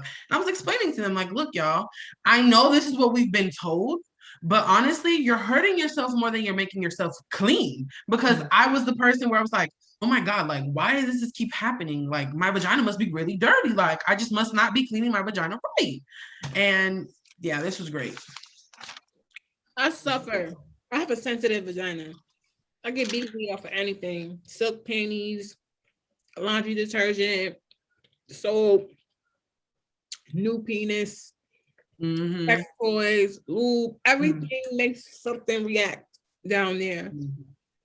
But another thing with BV is too, you can counteract by changing your diet. So even if your vagina is sensitive, there's other ways you can, change. Work around it. To change your reality, your narrative, I guess. But those conversations are so important because that's the same with me. Like, I didn't have this is how you wash your vagina conversation. Neither did I. My mom didn't have nothing with me. I was like, I want to say maybe 13. It was like I want to say she didn't know how to be a woman, but at the same time, she's not learning to be a woman, if that makes sense. Like, she's not looking to learn. She's not looking to place herself in positions. What you need to understand too is the generation gap. Every generation got something different. Most of our parents lived at a time where there wasn't no cell phones and there wasn't no internet. And their programming, their societal programming is to that extent. So their worries is different. Yeah. So then they get to a point, then they have our kids, you know what I'm saying? And we have a different scenario now. We got time to worry about our vaginas. Okay. So we can't really just be like, damn, I'm mad mommy didn't teach me anything. We can say, damn, this is a generational curse that I have to change. My mom probably doesn't even know what it is to take care of her vagina. There's women within the community that's just finding out in their 50s. Me. I'm just trying to know how to take care of my vagina in my 30s. We can't be like, damn, mom, why you ain't teach me? It's more so maybe I need to teach my mother.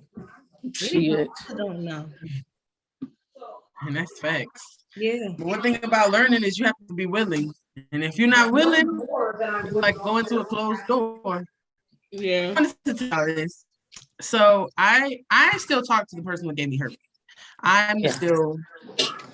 And I was talking to him earlier today, and he hasn't found his peace like I have, realistically, because he feels that I'm not the only person he passed it to.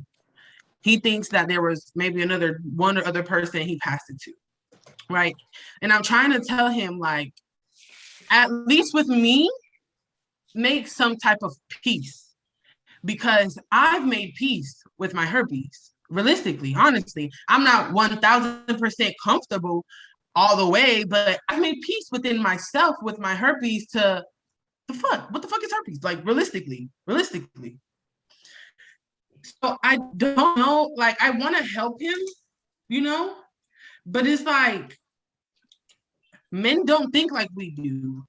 Me sitting here and telling him journal, he looking at me like, I'm a grown-ass man. I got all this stuff to do. Journaling is the last thing that I have in mind. You get what I'm saying? So it's just like, I want to help. I want him to feel more at peace with his diagnoses, because he's the type of man, he tells me sorry all the time type stuff. And it's like, I told him, stop telling me sorry, because I could have got it from you. I could have got it from a one-night stand in Florida. I could have got it from anywhere. It's 80% of us in the world that have this. You get what I'm saying? I don't know what to do to make him feel more comfortable with himself, but I know I can't force him, obviously, to do something that he's not prepared to do. He got to want it for himself. And that's that. He's got to want to change his narrative. You can either do something about it or sit with it. A lot of people within the community are comfortable sitting with it. They're triggered by people breaking the stigma for themselves. It's just, it's something you have to want to do a change. In order for change to happen, you got to do something different. If all your life you thinking that one way about journaling, maybe you should try something different and you might have a different outlook. Yeah. Yeah, but you can't make him change. You can't help him understand that any more than he wants to help him. And you also can't, it's like, is he going to be enough aware to realize that he's choosing this for himself? That he's choosing to feel sorry and feel like he ain't shit because of it? Is he really to the place where he's like, man, yeah, he knows it from a place of where he's coming from, but does he know that he's choosing that place? That's what I told him. That's what I told him. I was like, you're making the decision to just sit there. You're making the decisions. These are your choices. Like, I know it's hard because it was hard for me. Literally, when I tell y'all this, I mean this from the soul. And I tell him this, y'all are the only reason why I was able to get the fuck up out of my depression, because I didn't have nobody around me who had herpes, who I could sit here and sit in freaking Clubhouse with a whole bunch of people that I don't know and listening to them help me. That's what broke my door. Like, I was so stuck. Y'all, when I tell y'all really don't know. And I was telling my homegirl, like, she's really depressed. She has a skin condition. And she's in a situation where she can't really move because she gets like boils on her skin and she gets them like on her butt. She can't sit. She has to lay down. Because she's always laying down, her body's weak, you know, and she has to get surgeries to get that stuff fixed. So I was trying to talk to her because she was like, bro, I'm so depressed. Like, I'm to the point where I'm having suicidal thoughts.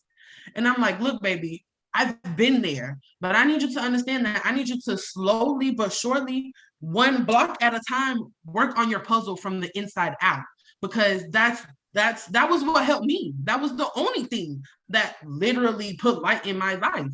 And y'all, she's another reason why I'm like, because she told me after we had that conversation, she was like, you don't understand how much you helped me.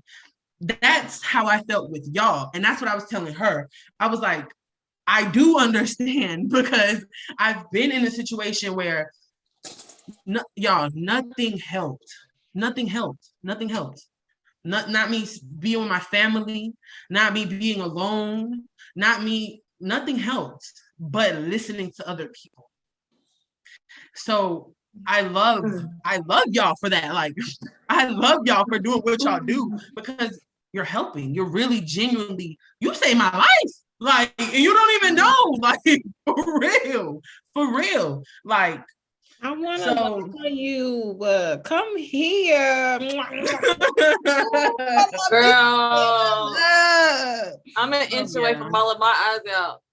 That's why I'm like, I was telling crazy. him, herpes saved me. Herpes did. Like, y'all, BDSM. I was on that ass yesterday, huh? That tells you what I like. I love that's like. So I'm like, I know that because he gave me herpes, it was a stop that I needed, honestly, because I feel like it could have been worse. Yeah, I could have placed myself in a worse position. Yeah, I want to say, first of all, I love you, Pamela. Let's just get that out in a way. I thank you. I'm gonna receive it, because I do bad at receiving. My family tell me, they say take the love in, you don't always gotta run it back. So I received it, and I appreciate you for that love. 2, that guilt and the shame from not disclosing is 10 times worse than the fear of rejection before disclosure. And his fear is about getting found out. I'm going to keep it 100% with you right now. What is stopping him is because he's afraid to be found out. And he's playing the victim versus owning it. Mm-hmm. He's going to hold you back. I've come to that conclusion. I have. Honestly, I have. He is going to, if you don't let go of his hand, you are not going to grow no further from this. Because that's like, nobody knows, like, because he was on some sneak link type shit. So realistically, the world or nobody really knows me and him messed. And I had to come to a conclusion that I was like, one of my small holdbacks from just making a TikTok or getting on live or just whatever, y'all, let's talk about herpes, was because I was scared for his reality after I brought myself out. You get what I'm saying? So it was just like, damn, I'm holding myself back, but you don't even give a damn to help yourself. You get what I'm saying? I want to help you just as much as I want to help everybody else. I want to do what y'all have done for me to somebody else, realistically and 100% honestly. Even teenage girls is my main one, because it's easy to reach them. We need you to reach them, Queen. Like, we need you to reach them. They need to hear your exact story. My 35-year-old, I got it from a fling on Instagram, is different from your. It's shit is out here. Sex, y'all's generation is totally different with the shits. And that is a valid reason. And I thought about that too. And I know Shayna thought about that too. As she was making that decision and her coming out, we literally both thought that same thought about somebody. It's my whole child's father. And I never had that conversation with him. I don't know how his life changed. I know he's in the middle of a divorce though. I don't know why, but I know it happened after all of this. So I understand completely that feeling of protection. You're like protecting in a way them. No, protect you, y'all. Show up for you. That part. Look at the blessings once I let that go. Don't care. This is my story. This is what makes me authentic. This is my shit. And I'm a damn good mother. So I dare you to say something. I dare you. Handle it. That's it. And I gotta say, Pamela, thank you for the love too. Like I'm on some Shayna shit. Like I gotta receive my love too. And like that's what fills my heart. That's what I call like fulfillment, purpose. Like that's what I call like that feeling right there of knowing that impact on somebody else's life. There is nothing else like that. And so everything will look so small when it comes to getting to feel this feeling. And so you will, like, I just had to make the decision that I was willing to sacrifice everything that was holding me back in order for making that leap to just say, I'm going to do it because I know it's lit. We're sitting telling you right here, it's lit as fuck over here. And you're right there. You're right there. And you keep saying, every conversation you keep saying, I'm not all the way there. And I'm like, yes, the fuck you are. But okay. But now we just found out why you're really not there. And that's okay. And you recognize it. And now it's time to, keep growing. Like you're growing. Like you're growing through it. Don't rush yourself. You see us here, but we right here. We ain't going nowhere. Like figure your shit out. Make sure it's good for you and make the decisions based off the version of you that you are. And it's time when you're ready, we're ready, but we're ready. We love you so much. And ready. You could start our whole just youth herpes. Hell yeah. That's like, all you. What? Period. Shit. Hell yeah. Oh, shit. Like, I was thinking about that yesterday. I was like, because I want to have a podcast. I want to start a podcast. I have y'all. Do you like Jasmine Sullivan? Yes. Okay, so I've always wanted to have my brand is a girl like me because I've always felt like there's not many girls like me. Realistically, like I'm a tall, bigger girl that has facial hair. When you go on the internet, when you go looking around, you don't have that. You don't have somebody. Realistically, you have Instagram models. You have this. Listen. You have that. You feel me? And it's like, there's not a girl like me, realistically, right here, right now, helping somebody that was like me. You get what I'm saying? So woo, this is so crazy. That's why I be like, y'all. That brand is beautiful, Pamela. That brand is beautiful. That idea is beautiful. And the brilliance is that the power in that is there is nobody like you. So it's like, yeah, I felt so long that I felt bad about the fact that there was nobody I could see like me. But now my power is that I'm the only one like me. And that is just identifying and being your truest self. And to help somebody come to that realization in their life that their power is being them, you're helping them be and accept everything that comes along with them, including the biggest thing they can't let go of, which is their herpes, which is why like it all makes sense. Like that is brilliant. You have to commit to saying that's what you want to do and start speaking that into your life. That's your purpose. That is brilliant. Listen. podcast, right? Let's go. How serious are you about podcasts? I would love to start my podcast. I just don't know where to begin. I've downloaded apps. Like I had a different app, and when I was working, I used to have an app that I was on, but I lost it because I had lost my phone during an accident. Okay. Well, when Euphoria said the Anchor thing, I downloaded it. All right. So what if I figured out that part, right? I'll figure out the podcast shit. How committed are you to starting your podcast? Fuck it. I'm committed. Like, you gotta be committed. You gotta be committed, because then that's when the mic has to come. Amber knows how I am. You tell me I'm a shoot, but you gotta be ready for the bullet. That's fine.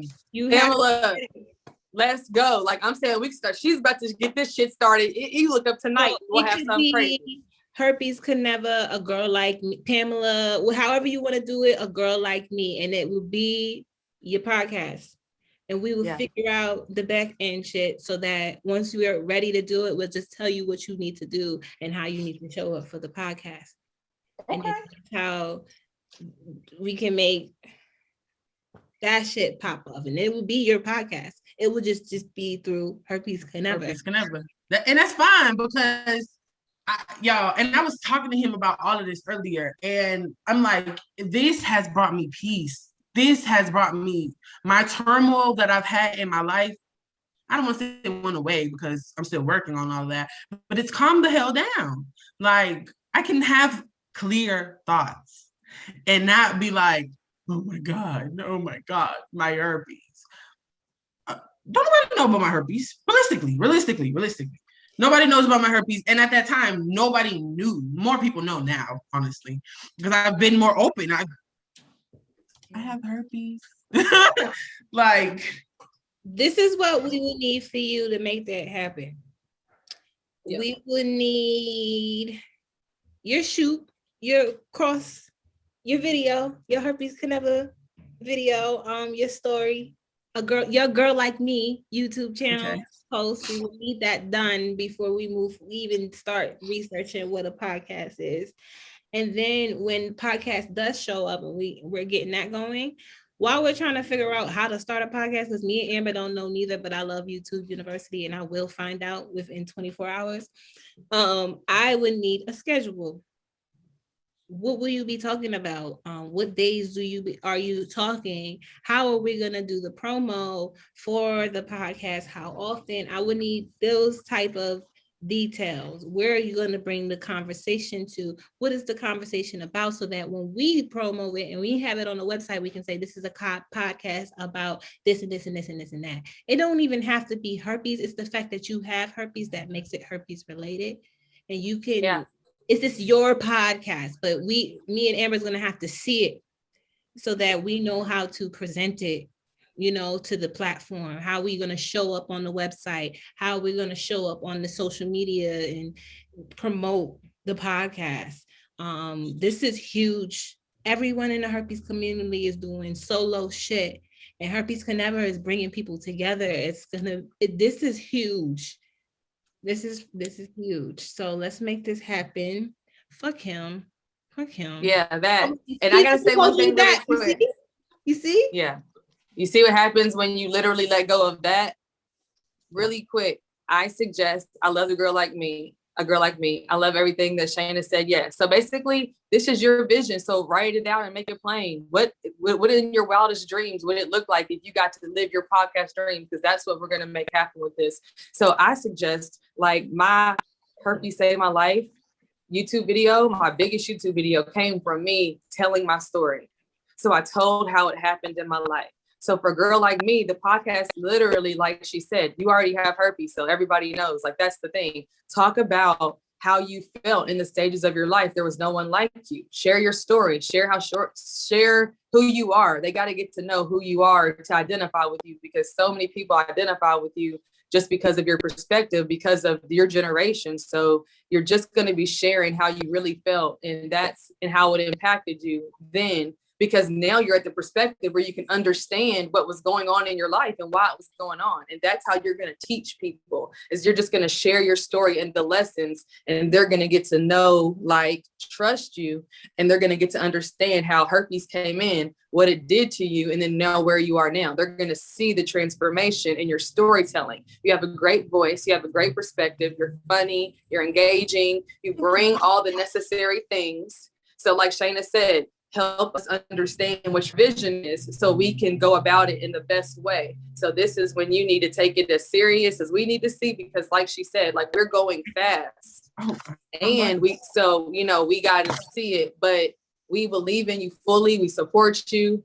Fuck everything that's not with this. That's where we were willing to go with it in our own lives. Amber, what did I hear yesterday? There's two types of people. There's no in between. They're either with you or against you. There's no in between.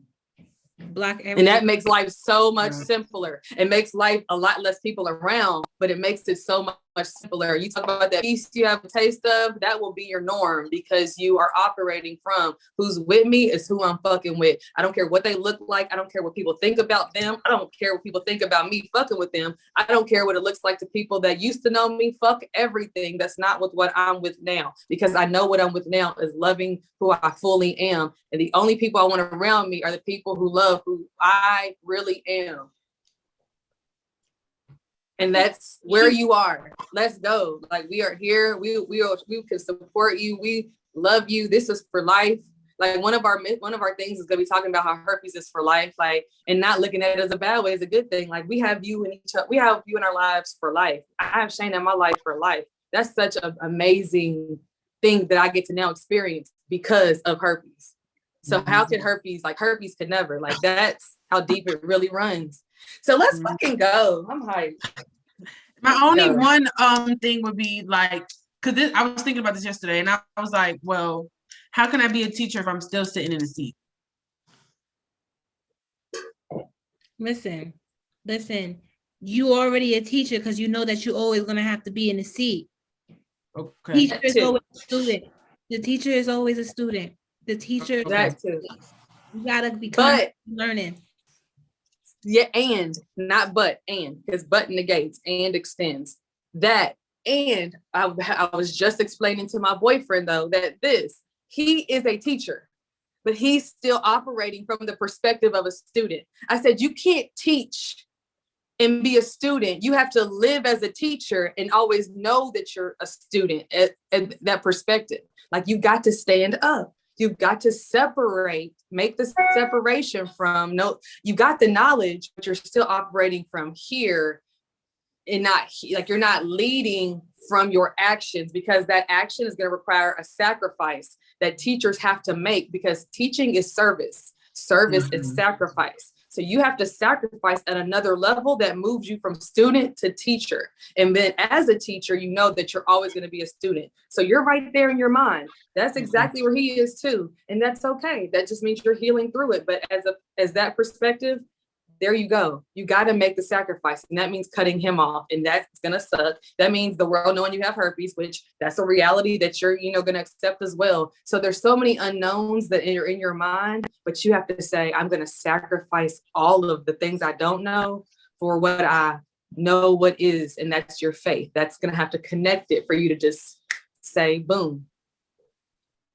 And that's facts, because I know, I don't want to say like I feel like I missed something, but I feel like I'm missing something I could be providing, I think is what I want to say. You write that down. But I have been, actually. I've been writing everything. But I appreciate that. And most definitely, I'm going to work on this, and I'm going to work on letting him go. It's hard. It's very hard, because it was a connection built. I seen a thing, and it was like, what do you do when you know what to do when there's red flags, and you know what to do when there's green flags. What do you do when there's both? And I'm like, stop telling yourself. Huh? Stop telling yourself it's hard. Because the answer is let it go.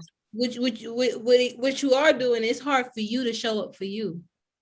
It's hard for you to put yourself first. Yes. Yes. That's what's It's hard to choose yourself and what you know you want over trying to comfort somebody else. Mm-hmm. So now I want to feel uncomfortable because I don't like that. I don't like that. That's hard for me. So I have to be uncomfortable now because change only comes when we're uncomfortable. So if removing this man makes me uncomfortable, I am doing the right thing for myself at this moment. I'm making that means I'm growing. I'm growing. I'm stretching. I'm moving out of my comfort zone, which every successful person says you got to be out of your comfort zone in order to be successful. If you feel that bond, that means you're too familiar with that's a trauma bond, because he is content with operating in that pain. And you cannot be attached to someone who's content with operating in their pain when they have someone like you who's teaching and giving the awareness. You're now making a choice. I've got to logically move on with my mind, and I got to just separate.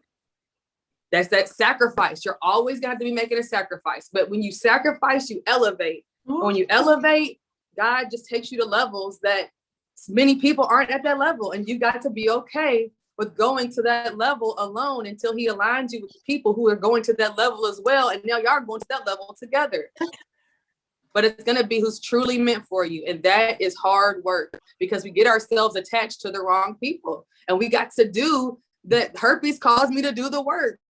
That it is. You get to that work at such a young age. And that's a beautiful, beautiful, but also can be challenging thing because of just, your 20s. Like I fucked off until I was in my 30s, until I really woke up. So I was sleeping with people's men. I was doing all types of crazy shit in my 20s. You know what I'm saying? Like I didn't get a chance to get this awareness at your age. So it comes with the responsibility, but it's beautiful because you get access to a life that many people don't in life, period. But you also get it to experience it hopefully for so many more years because you get it so young. So it just comes with the price, babe. You just gotta be willing to make that sacrifice, pay the dues, because the rewards are more than what you ever can imagine. Yeah, and that's what I know. Yeah, baby. I know you know it. Well, I know you know it. You hear it. You know it. You know it. If you're a reflection of me, come on. You sitting at the table with us. Let me That's tell you. I say all the time. I'm a reflection of you. God energy. Okay. We ain't sitting on the phone with nobody else. Y'all vibrate. That means y'all motherfucking gods. Okay. Like you better know who you are. Shoot, you better see this reflection and feel it, own it, stand in it. Stand in this power. We ain't talking to nobody else. That's yours. And I appreciate it very much because y'all don't know, like, I don't want to say this is the most love I've received all my life because that would be a lie because I've been loved. But this is some of the most pure and powerful love I can say I've received because a bitch been through it at 23. To say the minimal. So I really appreciate it. You got your story to tell, and we're here to make sure the world hears it. And we're here to support you along the way. We're here to go to the top with you, holding your hand in celebration because of the sacrifice that you're making, because we're making it right along with you in real time. So it is a beautiful journey. It is pure love. And I was just talking about Shane and how much I love her purely because of how we're living. And it's it's nothing like it. So I'm so happy. I'm so proud of you, boo. I'm so proud of you. Thank you. God, we done cried our eyes out. I can't make this shit up. I cry too much. No, crying is good. I be bawling my eyes out. I let the tears come. I'm like, I cry. That's just what it is. I'm okay with it. I'm at peace with my crying. I'm a crier now. I've accepted. Yeah, when you come to this level of like emotional thugness, you cry. But there was a time in my life when tears meant something else. It meant weakness. Me too. Now they feel so good. No, I also used to say sorry. You're okay. We're doing it at the same time. I used to say I've cried enough in my life. That used to be my thing. I've cried enough. How much more do I need? Like, what in the world? But I've learned after meeting y'all and going through the process, I have to feel the emotion so I can get it through, basically. Not gone, but get it through. Get through it, feel it, and keep going. Because I'm the person where I stand in my pain. I dwell in my pain. I feel like that's why I spend a lot of time in pain. Realistically, it's because I dwell in it. So definitely getting herpes has made me grow. Like, I'm such a not 100% different person, but I'm a different person compared to last year at this time. Like, so it's very appreciated, very much. Never feel like you're not appreciated. Neither of you, because you're very much appreciated. At least for me. Shit, I can't speak for the world. But I feel like you speaking for the world though. So I received that too. I feel like you're the voice of so many of our cousins that want to say stuff, but you say it, or you just show your transparency in a way that I feel like helps the community so much. So I feel like you really are a voice, and that, it's time, it's ready to be heard in this capacity. So thanks, B. I'm about to get my plan down. Well, me and Amber applied pressure today. Y'all did. We did. Y'all popping It gonna be a crack pipe or a diamond. What's up? Come on, let's go. I'm ready to go crazy with this podcast shit. This shit is lit as hell. Period. I gotta figure out my full plan, but like I said, 100% is my main priority is teen girls. So, or at least teenage to my age. You feel me? The people who I can most definitely what's this word? Connect with, or let's do 16 to 25 or 16 to 24. That's fine, yeah. Yeah, 16 to 24. Or you want to go younger? I mean, I feel 14? like 14. It doesn't. Yeah, I mean, I know people who started having sex at 13. Realistically, let's stick to 14 because I had a 14-year-old in my DMs. I lost my virginity when I was 14. 13 to 24. 13. Why don't we knock the 24 down? Because I don't want grown people with 13-year-olds. Maybe 13 to 21. Yeah. 13 to 21. That's perfect, because then we have somewhere to send all the 14-year-olds that can't afford to, support or join the movement. They can go to the podcast. They'll have Pamela, The podcast can have its own Facebook group. Yeah, all of that. Yeah, that, and then it could be like Pamela's Facebook group because it's her podcast. Then Pamela's gonna have her own Patreon. That's be crazy. It's gonna be herpes camera. Like this, it's gonna be a conglomerate. We're about to just blow up. I'm excited. Yeah, now I feel like this is because y'all, I get little confirmations a lot. Like God in the universe give me little confirmations a lot. And honestly, I feel like it's like, hello type. So I think I'm ready. I'm saying things. Well, y'all need spells. I was gonna say I'm ready. I'm not gonna say things. Ready. I'm not gonna say things. Yes. I'm not gonna say things. Your mind has I just have to figure out destination first. Remember that. Get your mind there first. Then your life. I just want to figure out what to do, like a YouTube video, because I don't want to write it. I don't want people to read it. I want you to hear me. I want you to feel me. I want you to see me. So do you want to do a YouTube video? I mean, I can do a YouTube video, I guess. I just don't know how to use YouTube realistically. So I know I'm 23, but I don't know nothing about no. We will ask for you to give us the video, and we will do the video. We'll do the edits. We'll put Herpes Caneva on it. It'll be on the Herpes Caneva YouTube. But is that how you want to do it? Is that how you want to come out? Do you want to use the podcast to come out? Do you want to do Amber? We gotta have a whole separate meeting about just this. Yeah. What happened to Pamela? Oh, she's still on my side. She's not. She's joining. She's coming back. Oh, okay.